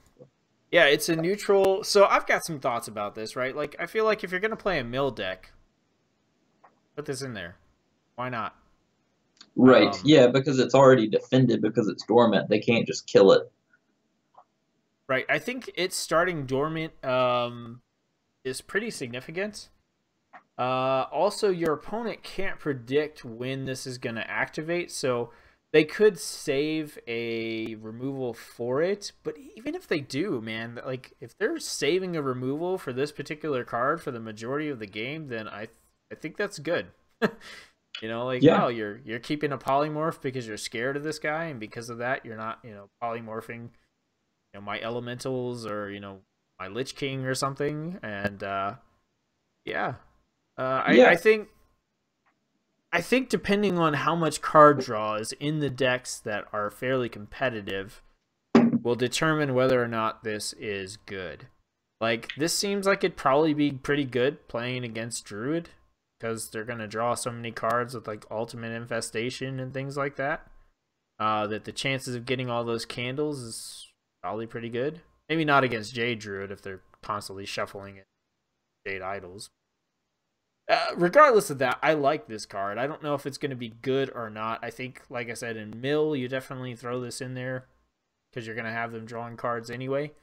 Well, let's talk about its big application, though, right? This screws up one of decks. It ruins Highlander decks. Yes. So obviously this would already see play. This would be a big middle finger to all of those decks, especially because it comes down on turn 4. Turn 4, the turn before Raza comes out, right? So you're already messing up their stuff, and you're also saying you shouldn't draw cards. If you draw cards, this is going to come online.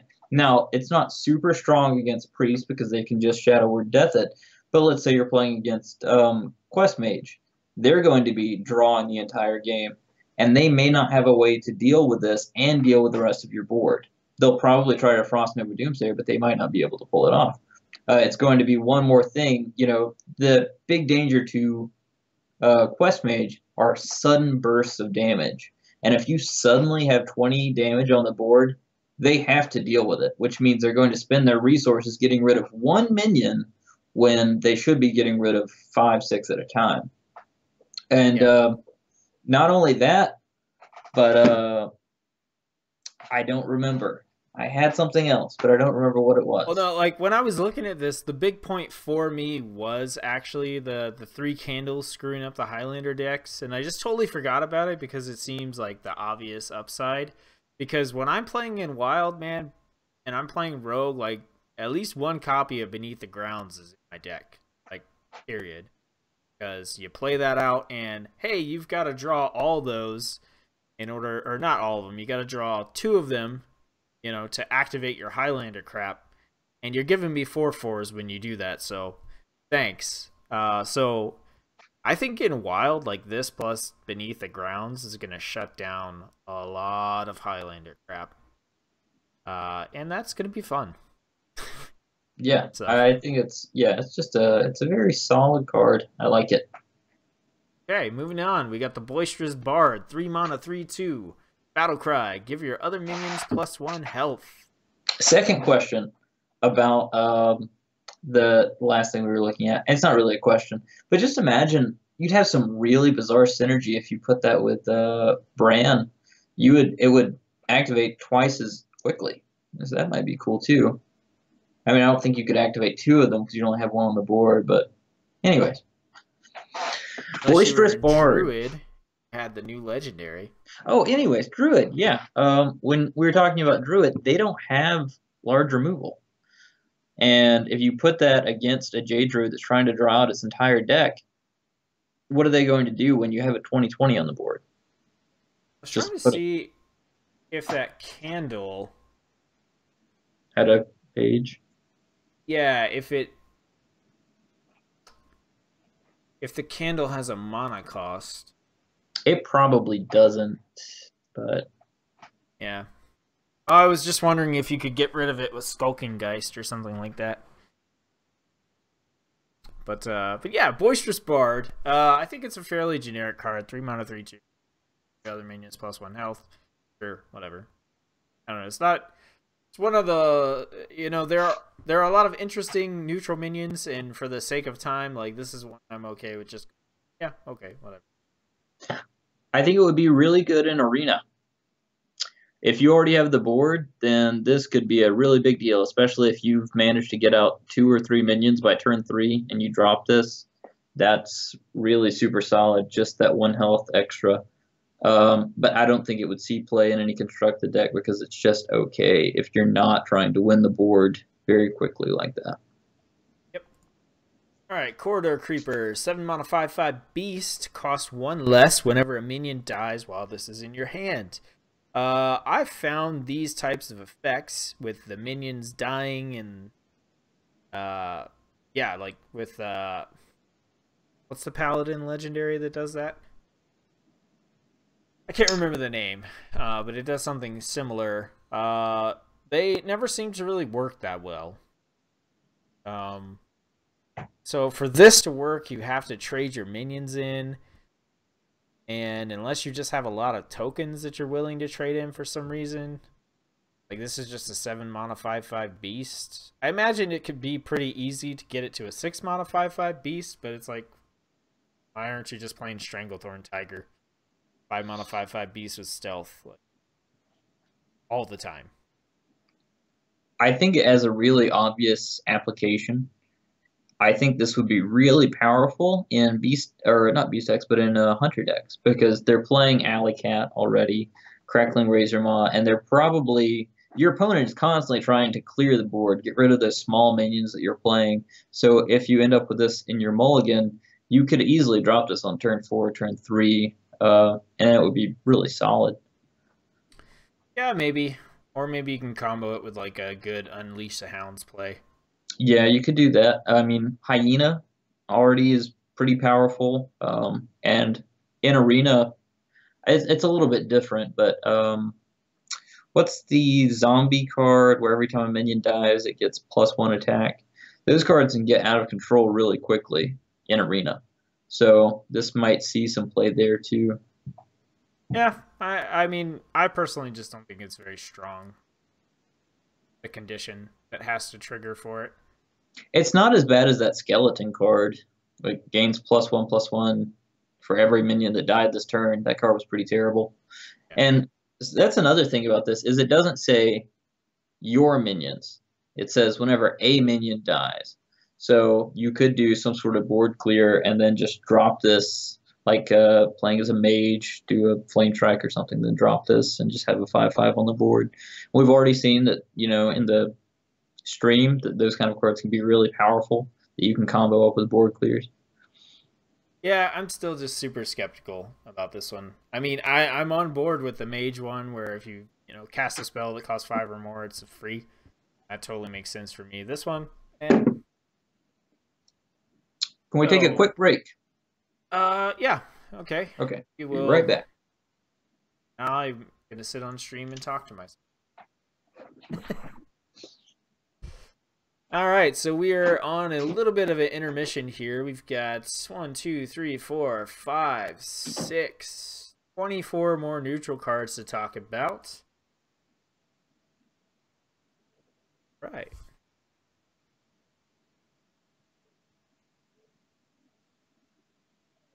All right, so we will be back shortly.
All right, and we are back. And Oh, we're you ready gotta get a to... quiet toilet, man. It's too loud. Everything is loud in this house, unfortunately. Like right here next to the road, I got a friggin' police station, fire station, like right here. It's awfully annoying. You're super safe though. Yeah, That's a plus. I guess. So let's kick things off. We got 24 neutral cards left. So we're gonna start with the Corrosive Sludge, 5 mana, 5/5. Battle Cry, destroy your opponent's weapon. So hooray! There's more weapon destruction in the format. And I know some people are probably gonna be like, "Are you kidding me?" But the truth is, well, actually, no. The two weapon removals that got added were added with Year of the Mammoths. So not even gonna rotate out. So yeah, this is just a stronger minion to play to get rid of your opponent's weapon. I like the card art. I like that this sludge has a skull and it's very creepy looking. I think this is kind of like a poor man's Harrison Jones. Yeah, I think that's a fair way to call it. A lot of people are saying, "Oh, why would you even make this card when there's already a 2 mana card that does the same thing?" Well, maybe you don't have a 3 mana card that you're also going to play on the same turn. Maybe you want something that plays more in line with a tempo play. Maybe you don't want to play a 2-cost minion on turn 6. You don't know. Or It's good to maybe have your options. 2 drops need to be less techy. And, if you're playing an aggro, I think you probably would want to focus on the specific minions that are actually going to push your win condition instead of, throwing in this tech card that you may or may not even use. So having this a little bit later down the line, could be fairly good. Or, you're playing Prince 2 and you already don't run any 2-cost minions, so you need something else. And you don't have the mana to spend on the epic one that destroys the card, so you need this one instead, and it's common. There are reasons to have other cards that do similar things. People just get all fussy about them. Yeah, and it's not like you're gonna run into a deck that runs every single weapon destroying ooze in it. Like, that's a bad deck. Right. Alright, so Cursed Disciple, 4 mana 5/1, Death Rattle, summon a 5/1 Revenant. I think this card's pretty bad. Like, it dies too easily to pings and AoEs. I will say, like, Harvest Golem is always kind of a pain in the butt. It's 3 mana, 2/3. When it died, it came at 2/1. And that was annoying to deal with, but I think that was more so because it had the 2/3 health initially, and that was harder to deal with than this. So I think if you're spending your turn 4 playing a 5/1, even with this death, like, this Death Rattle isn't even that great compared to some of the other ones we got in Knights of the Frozen Throne. So I think it's bad. I don't think it's unplayable. I think it's like a playable version of Magma Rager. Because let's say you're playing Arena or something. A 5/1 counter demands immediate removal, and you're having to invest 2 different things that same turn to get rid of this. It's going to kill anything you drop on the board from turns 1 to 4. You're not going to be able to clear it with just a ping. You're going to have to submit a ping and something else. I don't think it's terrible. I don't think it's good. I don't think it's going to see any play in any constructed deck, but it could see some French Arena play. I would pick this as a good turn 4 play, and if they don't have an answer to it, if somehow you're not playing against Rogue or Shaman or something else that has a way to deal 1 damage, then it actually might be pretty solid. Like Mage, that class that exists. If you're playing against Paladin, it might be pretty good. Yeah. Alright, moving on. We got the Dire Mole, 1 mana 1/3 Beast. More Dinomancy synergy. Yeah, I think this is, if you're wanting to play a hunter that doesn't just, like, aggro the heck out of everything with your alley cats, then this gives you a body on the board that is much more likely to stick around long enough for you to land some kind of buff on it, or just do something beast synergy wise with it. One of my favorite cards that never saw a lot of play was the 3 mana 2/5 Beast for Hunters, because it's so hard to get rid of. It's so sticky. And if you throw Houndmaster or something on it, then you have a 4/7, which is incredible stats for a turn 4 minion. That's pretty awesome. I think this is, generally speaking, it's a good card. And I think something that really was kind of undervalued up until recently are cheap minions that have high health. Because around the same time that Token Shaman got really big, a lot of priests started running things like Potion of Madness, where they would just steal your minion and then crash it into something else, or all the shamans were running Maelstrom portals and they would clear your entire board if you had anything with 1 health.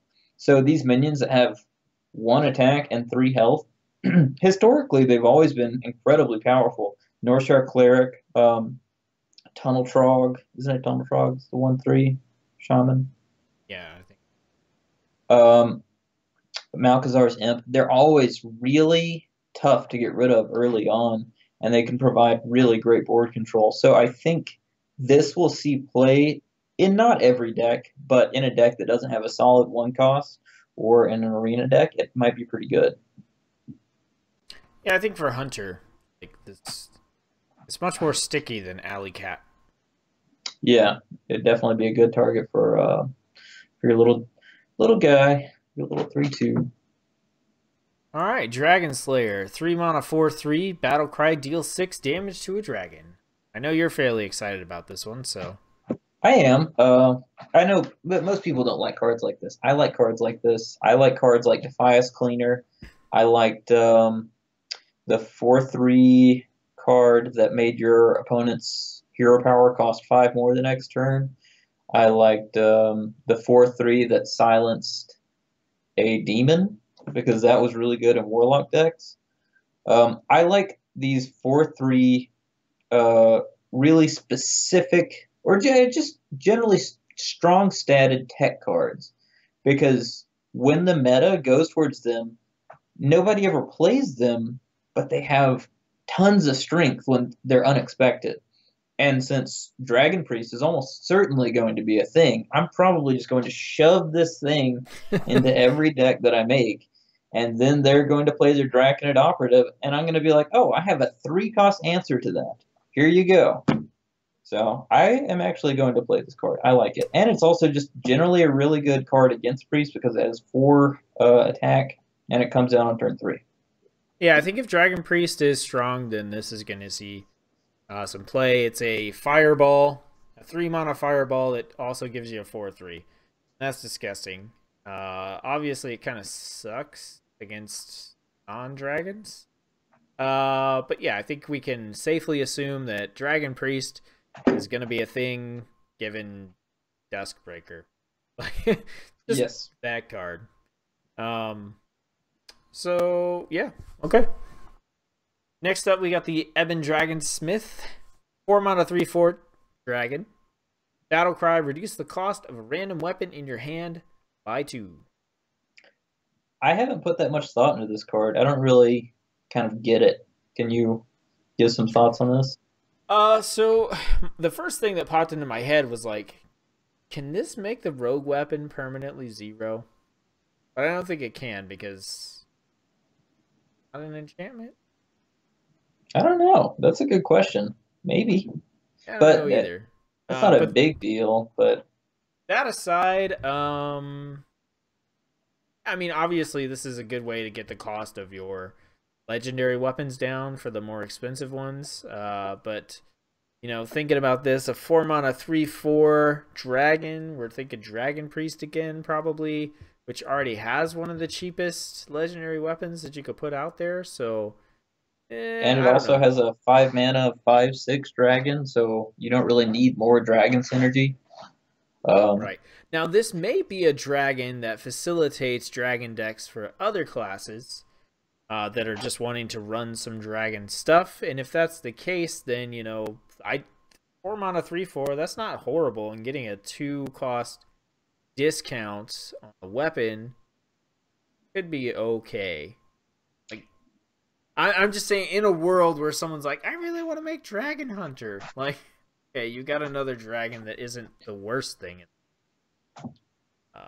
I feel like there's more viability though with uh, Pirate Hunter because there's the 2/5 4-cost pirate that lowers the cost of weapons in your hand by 2. Now it's not a battle cry, but it is an effect on board. It's an aura, so it's kind of permanent as long as that card is alive. 3/4, that's pretty bad. It's okay. I don't know. I don't really get it. I wish I don't think Dragon. it's good. It could be No, worse. it's not Blizzard has good. done worse. Uh, where it might actually see play is in Wild. Dragon Paladin was one of my favorite decks of all time, and with them getting a new legendary weapon and already having some of the best weapons in the game, I could definitely see this seeing play in Dragon Paladin. Okay. Next up, we got the Fungal Enchanter, 3 mana 3/3, Battle Cry, restore 2 health to all friendly characters. We've seen an effect like this before on a minion that I believe costs 5 or something like that. I think it was a 5 mana 4/5. Yeah. Yeah, so cheaper version, which I think if I wanted this effect in a deck, I would prefer to have the cheaper version of it because I'm obviously going to use this for the healing and not for the stats. That being said, is Blackguard, is that specifically for your hero? No, black card is for anything. Because I'm looking at making this healing paladin, and blackguard is what's the mana cost on blackguard? 6, I think. It's a 2, is it a 2/6? No, it's like a 2/8, 2/7, something like that. It's got weird stats. Yeah.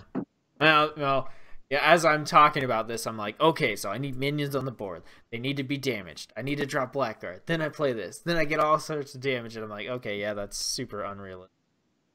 Uh, yeah, I'm done. If you want this effect in your deck, which I don't think you will in constructed, and I don't even know if this is all that great in arena because you don't have a big board, then fine. Here's a cheaper version. But I think it might be pretty good in decks that would already run Earthen Ring Farseer because it's almost the same thing.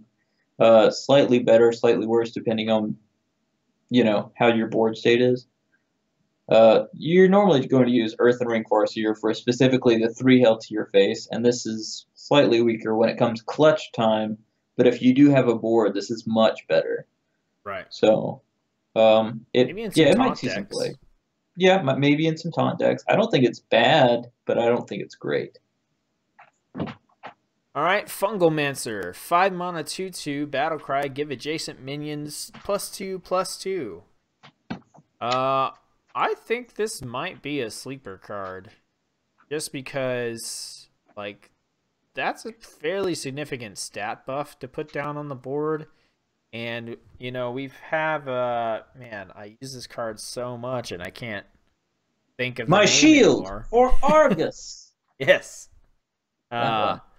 Yeah, what is it? +1/+1 and taunt to adjacent minions. So this Yes. drops off the taunt, but it adds the extra stat. But +2/+2 is no joke. Yeah, so it's 6/6 worth of stats if you have minions on the board per 5 mana. That's not bad. Yeah. And not only So that, but it has really good synergy with Shaman decks, which are already going to have a ton of minions on the board. It's going to act like a Flame Tongue Totem, and then it's also a good evolve target. So there are a lot of really good synergies when it comes to token decks with this card. yeah, I think this card could be fairly good. Yes. All right, let's talk about the Gravel Snout Knight. 1 mana 2/3 battle cry. Summon a random 1-cost minion for your opponent. Really good recruit target, I think, if you're running that kind of deck. Like But that maybe the Paladin card, Call to Arms, or there yeah, is the new neutral legendary we're gonna see that recruits a 1, 2, and 3 attack minion. Well, never mind. I thought it was first. I forgot it was attack and not cost. Never mind. There's way better stuff you can do if it's attack. Yeah, I don't know. I thought about this one for a long time because 1 mana 2/3, that's good stats. it is. And the effect is way less bad than the 2/3 bug that makes all of your minions cost 2 more, because you would want to play the 2/3 thing in a deck that's running like zoo minions, and then it's slowing you down for all of your zoo turns, so that card never sees play. This is like a much better version of that. And especially like maybe in a Warlock deck where you're going to have small removal like the Mortal Coil, or you're going to have, and they have a lot of small removal, defile, things like that. There's all kinds of stuff that they probably have that they're going to be able to use to get rid of stuff. I think it could see play in some zoo decks. Maybe not Zoolock necessarily, but definitely some zoo decks. I think it's really just going to come down to seeing like how often that 1-cost minion that gets summoned for really sucks.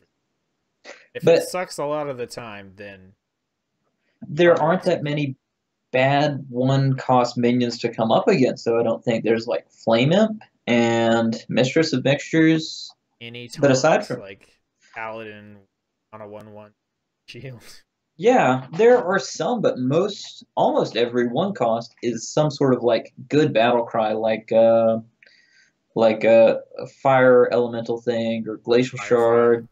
Yeah, Firefly, Glacial Shard, um, uh, Pirate Burglar thing. It's mostly just small minions with okay battle cries because if it wasn't diversified by battle cries, then they would all just be like 1/1 or 2/2 minions. Yeah. So I don't Okay. think giving your opponent a one cost minion is going to be a big deal. This might see a lot of play. Yeah, I think it's definitely not as bad as giving your 2 cost. Yes, because there's that Doomsayer lock. All right, green jelly. 5 mana, 3/3. At the end of your turn, summon a 1/2 ooze with taunt.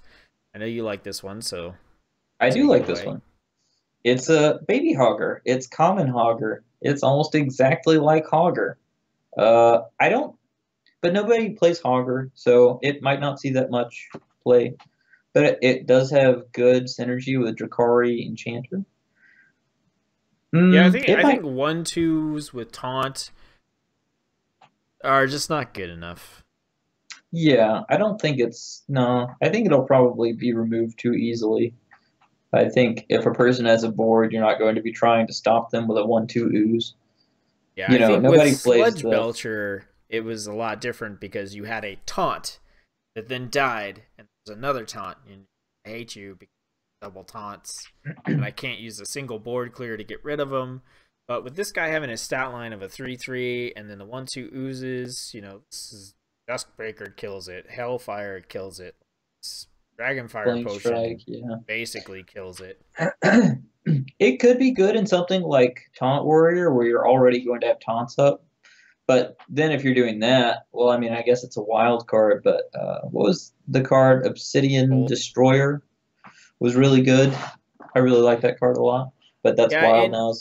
in Taunt Warrior, like you don't have room to put something in that isn't a taunt that doesn't clear. Like yes, there are taunts in there, but what I found in Taunt Warrior is like you don't really do anything with the fact that the minions you play are taunt. They just contribute to your quest. You used to there was I tried to use bolster all the time, and occasionally it worked, but with something like this, You there's have to too much wait too long setup. to use Yeah, Bolster. Yeah.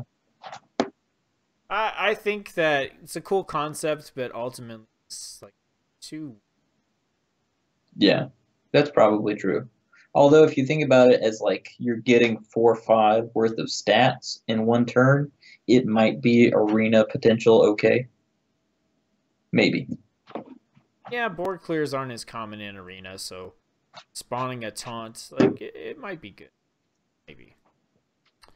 All right, Kobold Apprentice, 3 mana, 2/1. Battlecry, deal 3 damage, randomly split among all enemies. So, kind of like Mad Bomber, except it's only gonna hit your opponent's side of the board. It's like a weaker version of Blast Mage, which anybody who's watching, I don't know if you guys know about that card. It's a wild card from way, way, way back.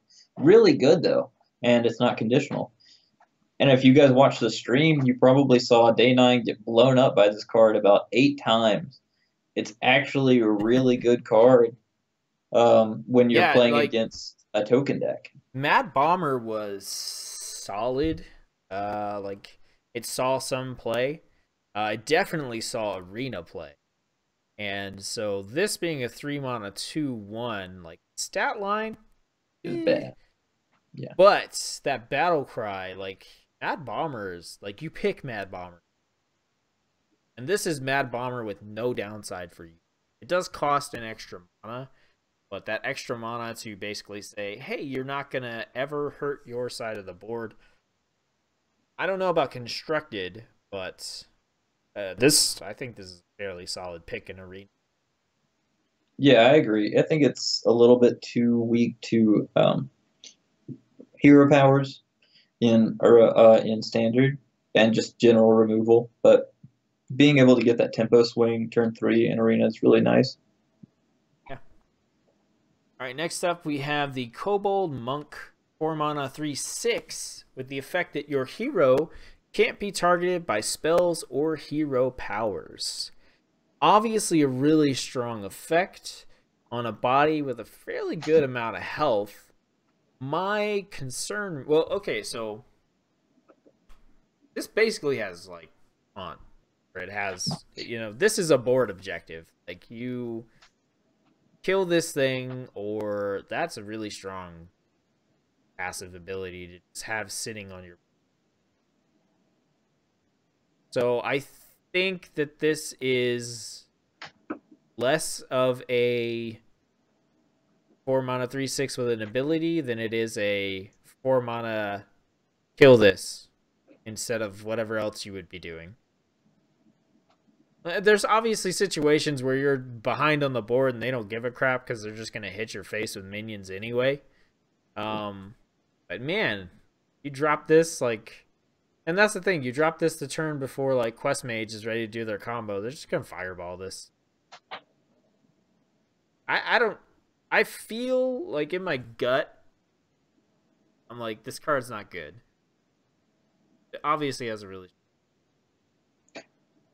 The only way I could see it being handy, and even then it's very fringe, is if you're playing against Rizaka's Priest and they have to use 3 blasts from their hero power to get rid of it because they don't have any good removal. And that's going to eat up 3 of their cards, or 2 of their cards. That's kind of good. But I would much rather this be like 5 or 6 mana, stealth. Your hero can't be targeted by spells or hero powers. If this had stealth, I would shove it in all kinds of decks and just be like, hey, try your best. But it doesn't. have some good AoE. Yeah, exactly. But without stealth, it kind of sucks because they're just going to kill it. So. Okay. All right, this is the last neutral legendary that we have to talk about. 9 mana 5/5, Master Oakheart. Battle Cry is recruit a 1, 2, and 3 attack minion. What do you think? I love this card. I think it's cool. It's another deck building challenge. There's all kinds of cool stuff you can do with it. I don't know. Like, I haven't even thought about what they are, but you know that they're good cards with 1, 2, and 3 attack. So I think it's cool, and I think it's way too expensive. Like, I mean, obviously, you can, like, okay, let me, I don't think that it's too expensive for what it does. I think that you have to wait till turn 9 to play this, and if you've got some cool combo for 1, 2, 3 attack minions, probably drew quite a few before you're able to play this. And I think that kind of screwed up. You know, it's like, it's a pretty big deal that Curator comes out on, like, 7. You haven't drawn a whole bunch of different cards. And also with Curator, you know, like, you're okay if you hit, like, 2 of your... And Curator has taunt, so he comes down and he helps you stay alive. This is 2 turns later, and you're baking in like an actual combo. You're not just like, oh, I just want to draw some cards, and you know, if I only draw a couple of them. So I think playing this on turn 9, drawing those cards out and stuff, like, because you want super specific things in your deck. And if you play this guy and they're not in there, it becomes very bad. I just realized where this would be a really good card. Well, wait. It's probably not really good. No. Control Warrior. Now, this is assuming you're not running the quest, but if you wanted to get out a bunch of taunts, you could put in the 2-mana Cthulhu card, the 3, or I think it's like 4 or 5 mana, 2/7 Alley Armorsmith, and then your 3/6 little dinosaur guy. You can put those in there and just build a wall of taunts like that on turn 9. You know, maybe you're in dire straits and you desperately need the taunts. I think there are a lot of cool things you could do with this card, but you would have to really consider exactly how you're building the deck before you put this in there. Yeah, and my concern, like I said, is that if you're drawing cards to get to this guy, you're more likely to draw the cards that you want this guy to recruit, and that makes him bad. And if you're not drawing cards so that you can leave that stuff in your deck, then you have to hope that you hit this guy. Do what. Well, originally I was thinking that because I thought, well, if I wanted to summon like Bran Bronzebeard, I only have 1 copy in my deck, and if I draw it, then I draw it. and then I can't use it. But if you're doing something that's common or you have multiples in your deck anyways, and you just want more copies of them on the board, turn 9, you're probably not going to have drawn both copies of each one of those specific cards you put into your deck. Right. Yeah, I don't think that it is without potential. I just think it does have some pretty strong drawbacks, and you'll just have to see it like actually play out to figure out if it's good or not. All right. Next up, we got the Plated Beetle, 2-mana, 2/3 Beast, Death Rattle, gain 3 armor. So you can put this in your Beast Druid, and it can trigger your Spellstone when it dies. Just a 2-mana, 2/3 Beast, I think. Okay. Yeah, it's okay. Like you said, it synergizes the Druid. Not really much to say about this one, I don't think. Pretty. Well, I looked at this and I kind of was like, oh, maybe you drop this into your Hunter deck and you got a beast that can kind of defend a little bit when it dies. It gives you a little bit of health. And I'm like, yeah, but if you don't draw this and you play your Katharina Winterwisp and it pulls this out, like, then you're just sad. Right. Well, also, if it's a hunter deck, your goal isn't to live by having armor. Your goal is to live by having the board. If you're trying to gain armor or gain health as hunter, you're doing it wrong. Well, I'm talking about this weird control hunter that doesn't exist. Yes, the theoretical hunter. This won't see any play in there. About. That's what I'm talking about. I mean, I gotta try to build it, okay? Gotta try to build it this time around. All right, let's move on and talk about the Scorpomatic. 2-mana, 1/2 mech, battle cry, destroy a minion with 1 or less attack. It seems like a pretty awesome card. This is a weird card because if you draw it late, it's terrible. But if you were playing Arena or something and you were just like able to kill a Northshire Cleric, able to kill this pirate or that pirate, or even in Standard, if you're running into a lot of those type of decks, it'd be a really good tech card. Overall, it's not great, though. It's got bad stats, and it has a conditional battle cry. So I think generally it's bad. I think this card's insane. Do you? I think it's one of the best. I think it's one of the best neutral cards. Like, okay. And the reason being is because I value the ability to one-shot a Voidwalker or a Northshire Cleric or any of those kinds of things so highly that I just think this is amazing.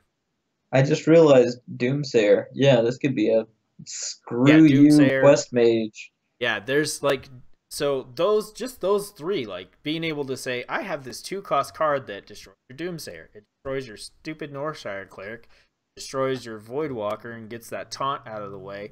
And like that's just the stuff right off the top of my head that I'm like, yes, these have 1 or less attack and they're annoying as hell. And like this is a 2-cost tech card that's just like, nope. And even if you're just putting a 1/2 mech on the board, it's like, to me, that's so freaking strong that I just think this card's really good. I think it's like you said, it's very much a tech card. I don't think it will see constant play. I think it would see play in the current meta because everybody's running early game pirates and early game Northshire Clerics, and everything's tempo centric. And everybody wants to have their 1-cost minions. So right now, I think this is a really strong card, but it might not be going forward.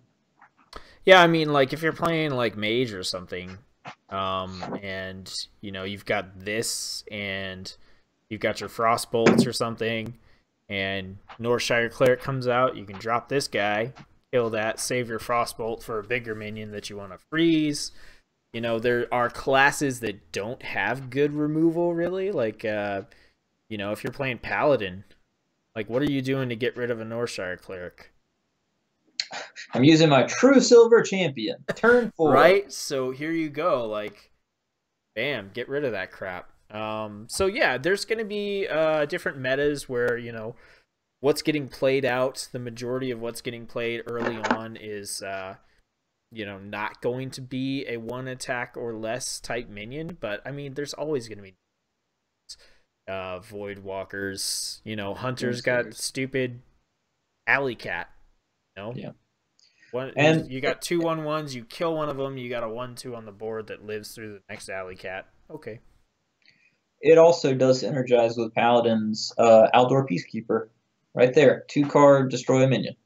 Pretty good. Yep. And the priest has whatever it's called, pint-sized potion or whatever that can Mhm. drop that down. There's a lot of ways that you can use this, and yeah, that's why I saw this, and the more I thought about it, I was like, it's not the fact that the thing it's the fact that the things that it can kill are so annoying that it just And makes annoying this always so means good. good. If you're ever playing a game of Hearthstone and you think, God, that's an annoying card, what that really means is that's a really good card. That's Right. what that always means. So I want a priest to play Northshire Cleric, and then me just go dead. You know? Yeah. Okay. Um, yeah, a lot of people are running like Crazed Alchemist, the 2/2, and they're running the 4/4 that swap the attack and health just to get Chemist. rid of Doomsayers nowadays. So I could definitely see people just putting this in there instead. Yeah, way cheaper. And if for some reason you're running Marin, you know, this kills the treasure chest.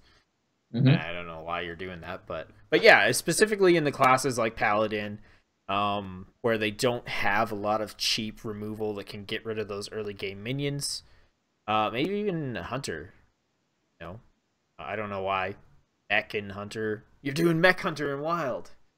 Um, you Still know, no support.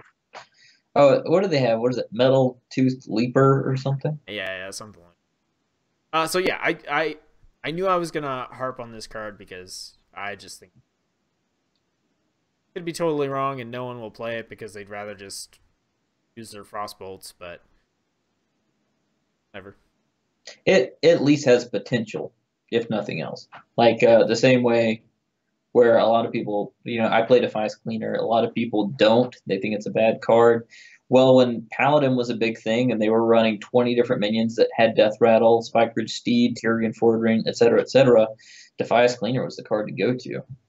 So, Yeah, and you know, you can kind of compare this to Big Game Hunter in the sense that that one has a condition as well that's, you know, 7 attack or more, and arguably that condition comes up a lot more than this one will, but the difference is like the 1/2 body on this doesn't feel too bad because the cost is so cheap that you can still do other things during your turn if you're playing this later.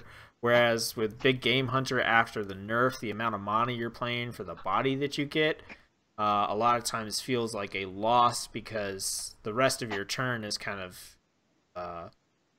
your mana's been eaten up by playing that particular card. So your turn 10 for whatever reason, then they drop a Doomsayer.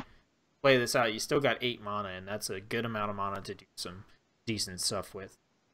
is Big Game, is that a 4/3 now? Or maybe a 4/2 Yeah, that sounds right. 4/2. for like 5 mana, I think. Now, something like that. So yeah, moving on to this Sewer Crawler. 3 mana 1/1 battle cry, summon a 2/3 giant rat, so you get 3/4 worth of stats for 3 across 2 different bodies. I would assume the giant rat is also a beast, and we already kind of said that 3 mana 3/4 worth of stats was not great.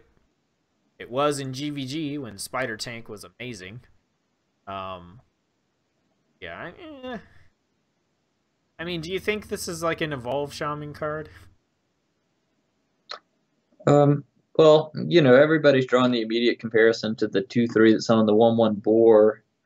But this way, yeah, I mean they are both 3/3s as opposed to a 3 or they're both 3 costs as opposed to a 3 and a 1.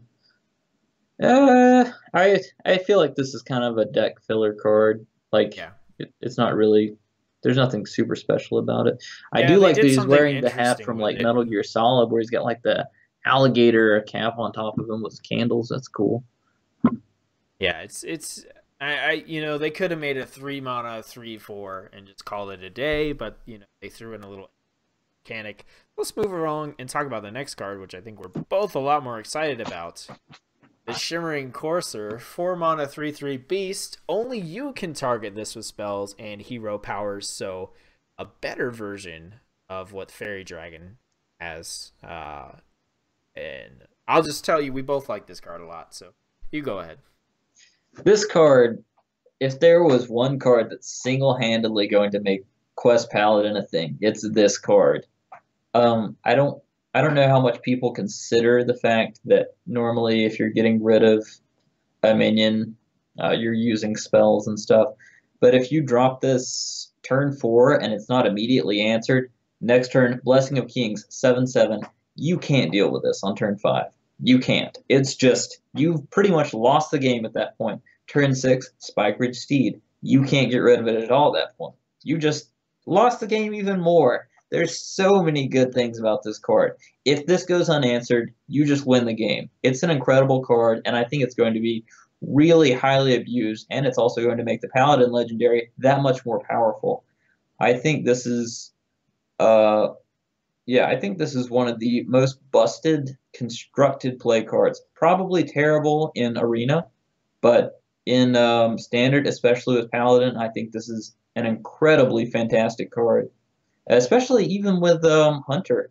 You know, you play a 3/3, even though it is 4 cost, if you play Houndmaster on this, now it's a 5/5. Then they have to deal with it some other way. There are all kinds of cool, sneaky stuff you can do with this. It's awesome. Now, you can still target this with, like, minion-based effects, so that is one way to answer it. But, yeah, like you said, if there's a lot of your removal comes from your single target type spells. AoE can get rid of this, minion effects can get rid of this, but there's so many things that are just like you fireball something, you polymorph it, you hex it, you assassinate it, you know. So this just says nope. And, you know, that's usually been pretty good, but, you know, the fact that you can, like you said, buff this up yourself is just huge. And spoiler, I think as far as neutral epics go, I rated this as the best / my favorite of the neutral epics. Get into all that tomorrow with our rating stream. But I also think this is really damn good.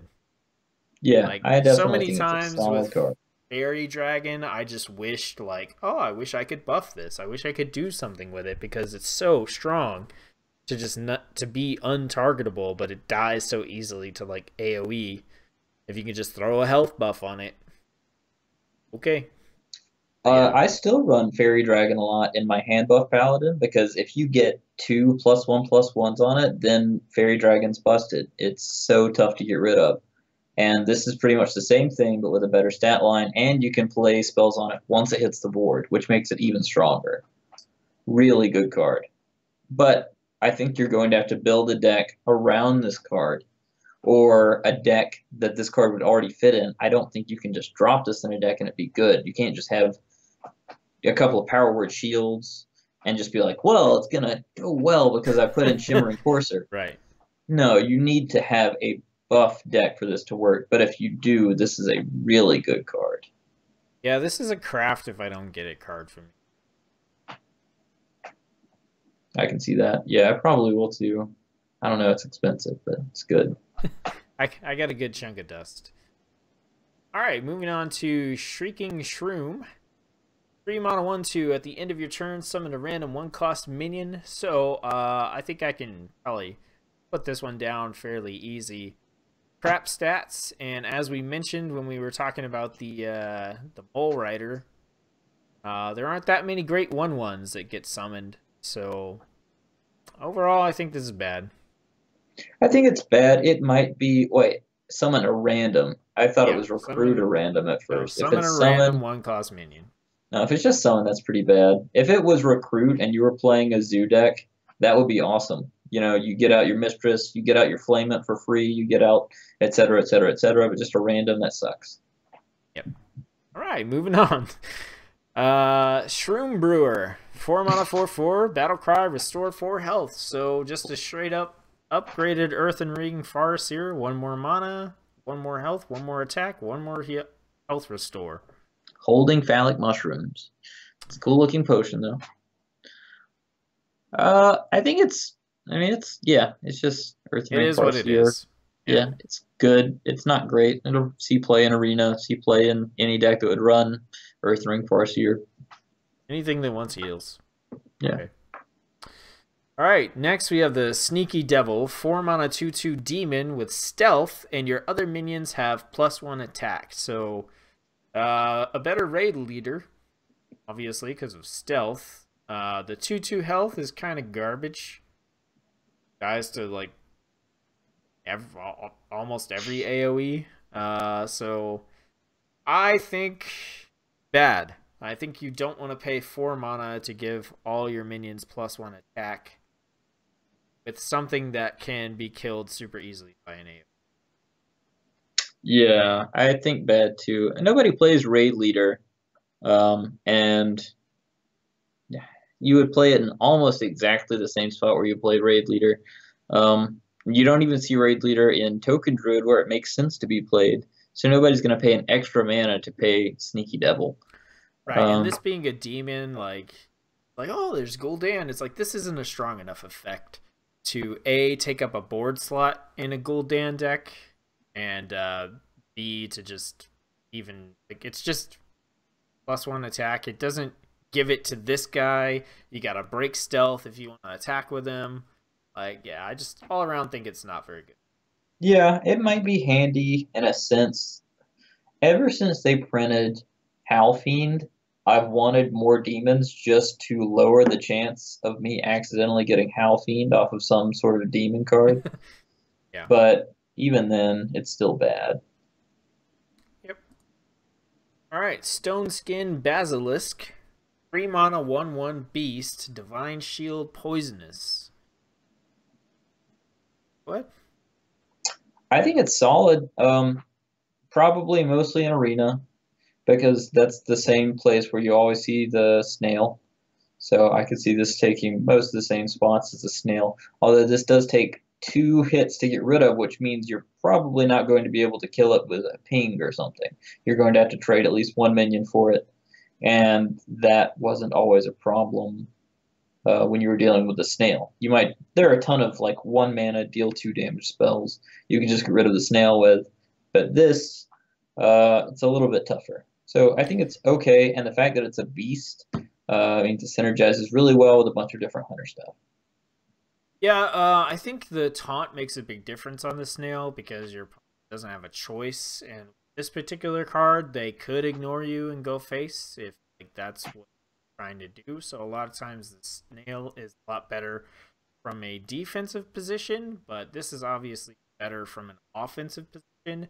I think that if you throw this into like a hand buff deck, and you can get off, a couple +1s on it, or beef it up to a 3/3, which is average stats, but on a divine shield poisonous beast, like that could be pretty strong.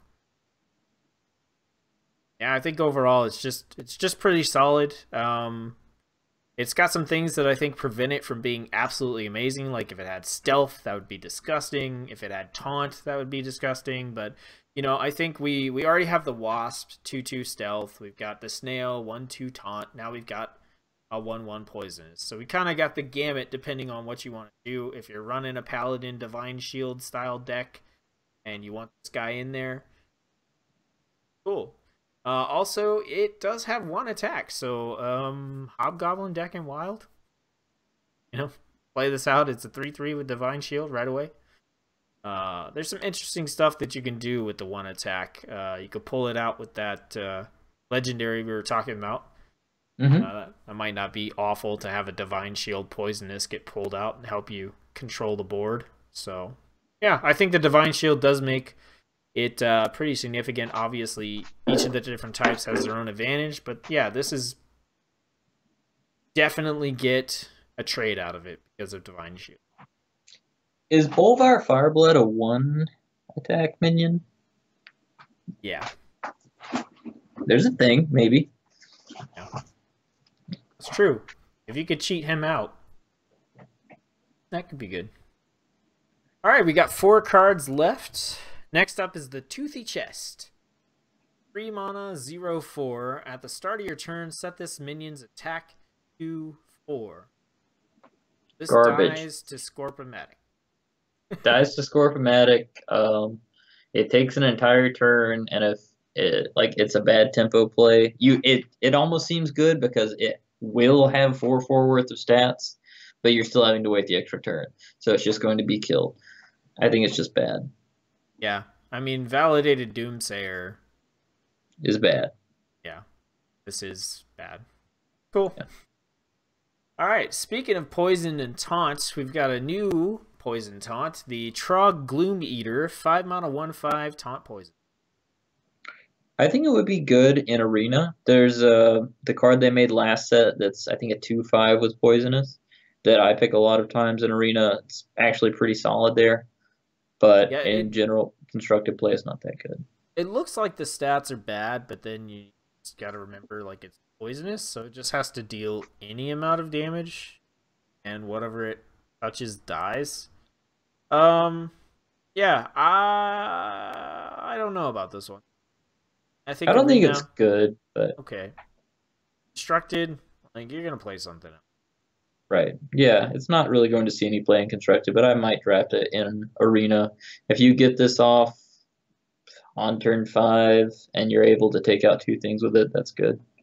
Yeah, the only thing is like by turn 5, like there's things on the board that can kill this, or there's removal that can just kill this. Your opponent's got mana to have options where probably won't get a lot of trades out of this, as opposed to it being the 2/5 that comes out way earlier.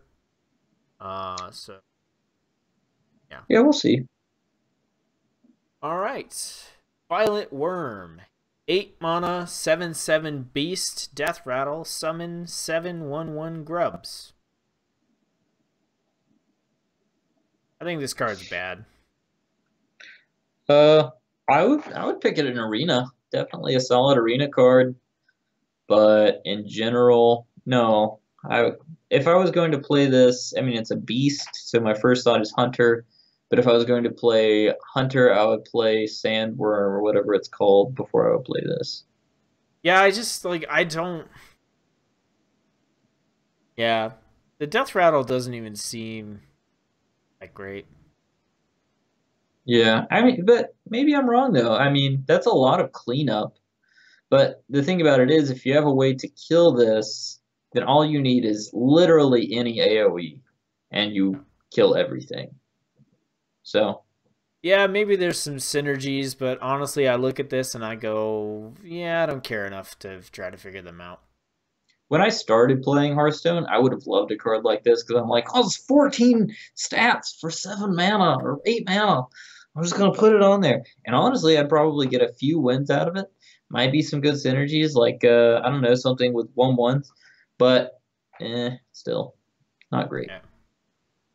All right, and the last neutral card and the last card for the review of this set. Spoiler, I'm glad that we ended on what I think is a fairly good note. We have the Wax Elemental, 1 mana, 0/0/2 Elemental, Taunt, and Divine Shield. So I think this is a good card. The reason I think this is a good card is because if you think back to the Paladin card, the 1 mana 1/1 Taunt Divine Shield, it never really mattered that it had 1 attack. It was all just about it has Taunt, it has Divine Shield, it's a pain in the ass to get through it. It slows you down hard, and this does basically the same thing. I mean, effectively, the 2 health doesn't matter. The 0 attack doesn't matter. You're either going to buff it or it's going to die. It also has the elemental tag, which is relevant to a lot of different decks, a lot of different potential decks.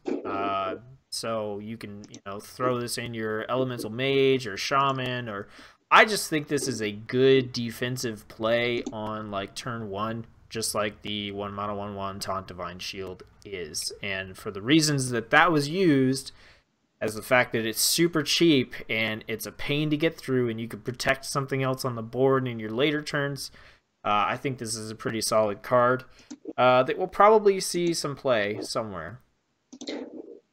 Uh, yeah, I mean, I think the elemental tag is relevant, and Annoyatron has always been a really solid card. But when I think about it, I also think about Shield Bearer. Shield Bearer never sees play. Why does Shield Bearer never see play, but a 1/1 with Taunt Divine Shield see play?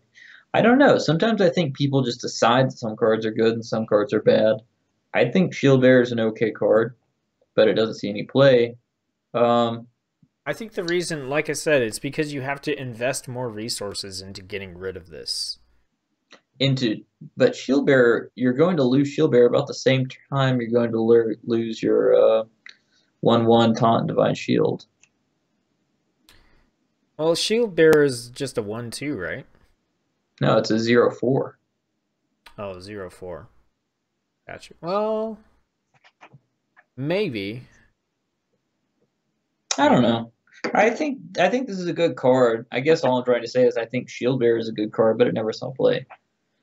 Yeah. But I think just generally having a 1 mana elemental is really good because there are a lot of times when you're like, well, I really want to activate this elemental thing, but I don't want to give up my entire turn. Having a 1 mana elemental, Firefly was always really good for that, but having one that can protect you too is really solid, Yep. especially with something like Calamos where you're going to use it the next turn to blow up the board or something. Yeah, and I mean, you can drop this guy down on the turn that you play Calamos, for an extra mana, and hopefully your opponent can't get through that, can't handle Calamos, and then you drop your Grumble World Shaker, and you get your Calamos back for super cheap, along with whatever else. And then you can Yeah, play Calamos again because Calamos is an elemental. that's right. Crazy. Yeah. So I think this is good. I think the Taunt Divine Shield, the 1 mana cost, the Elemental. I think all of it kind of rolls together. Where in this particular meta, with all the Elemental stuff going on, and wanting to keep things on the board to buff with like Bone Mirror and stuff, which isn't gonna go anywhere. Uh, this is a really solid card. See some play. Okay. All right, that is all the cards. Man, that was an experience. We'll have to figure out what we're gonna do next time this comes around. Yeah, I think shorter videos, but more frequently is probably at least worth a try. Because I don't know that anybody wants to sit through 2.5 hours on. Right. Even though I feel like we do go into the cards fairly well and talk about a lot of different possibilities and concepts of the cards, regardless of whether or not they're relevant to current meta decks, which plenty of people, they do their card reviews. This goes in Big Druid. This doesn't go. Never going to see play because this deck can't afford a slot for this. Like that's great, but just conceptually, talking about the cards because you don't know. Like this set, there's going to be 3 more expansions that come out while these cards are still viable in standard format, and they're always going to be viable in wild. So I know we like to think about cards in terms of their possibilities now and in the future. Yeah, I think that has some value. So tomorrow we're going to be doing our card rating stream unless something goes horribly wrong. That should be a fairly quick fire thing. We're going to give each card one of 4 different ratings separately, so we'll be able to disagree on particular cards. We're also going to highlight our favorite cards, least favorite cards, and favorite card art for the different categories by class and then neutral by rarity. Also talk about the 3 classes we're the most excited about, our favorite legendary weapon, and our favorite spellstone. And that's all going to be tomorrow evening. Yeah, I think generally, I know I am very excited about this expansion and the fact that there are a lot of questions asked for deck building that are very open-ended. And there's always something to be excited about every expansion. Knights of the Frozen Throne, we had DKs. On Goro, we had the quests and, this new huge elemental thing and just crazy bonkers spells and stuff. But this one, while I don't feel particularly excited about the big legendary weapons aspect, I'm excited about the general set of cards overall. So, and I believe Slicky feels the same way. And I know we're also both looking forward to the dungeon runs. So yeah, we'll see you back here tomorrow night. And hope you're excited about the expansion. Launches this Thursday. See you then. See you guys.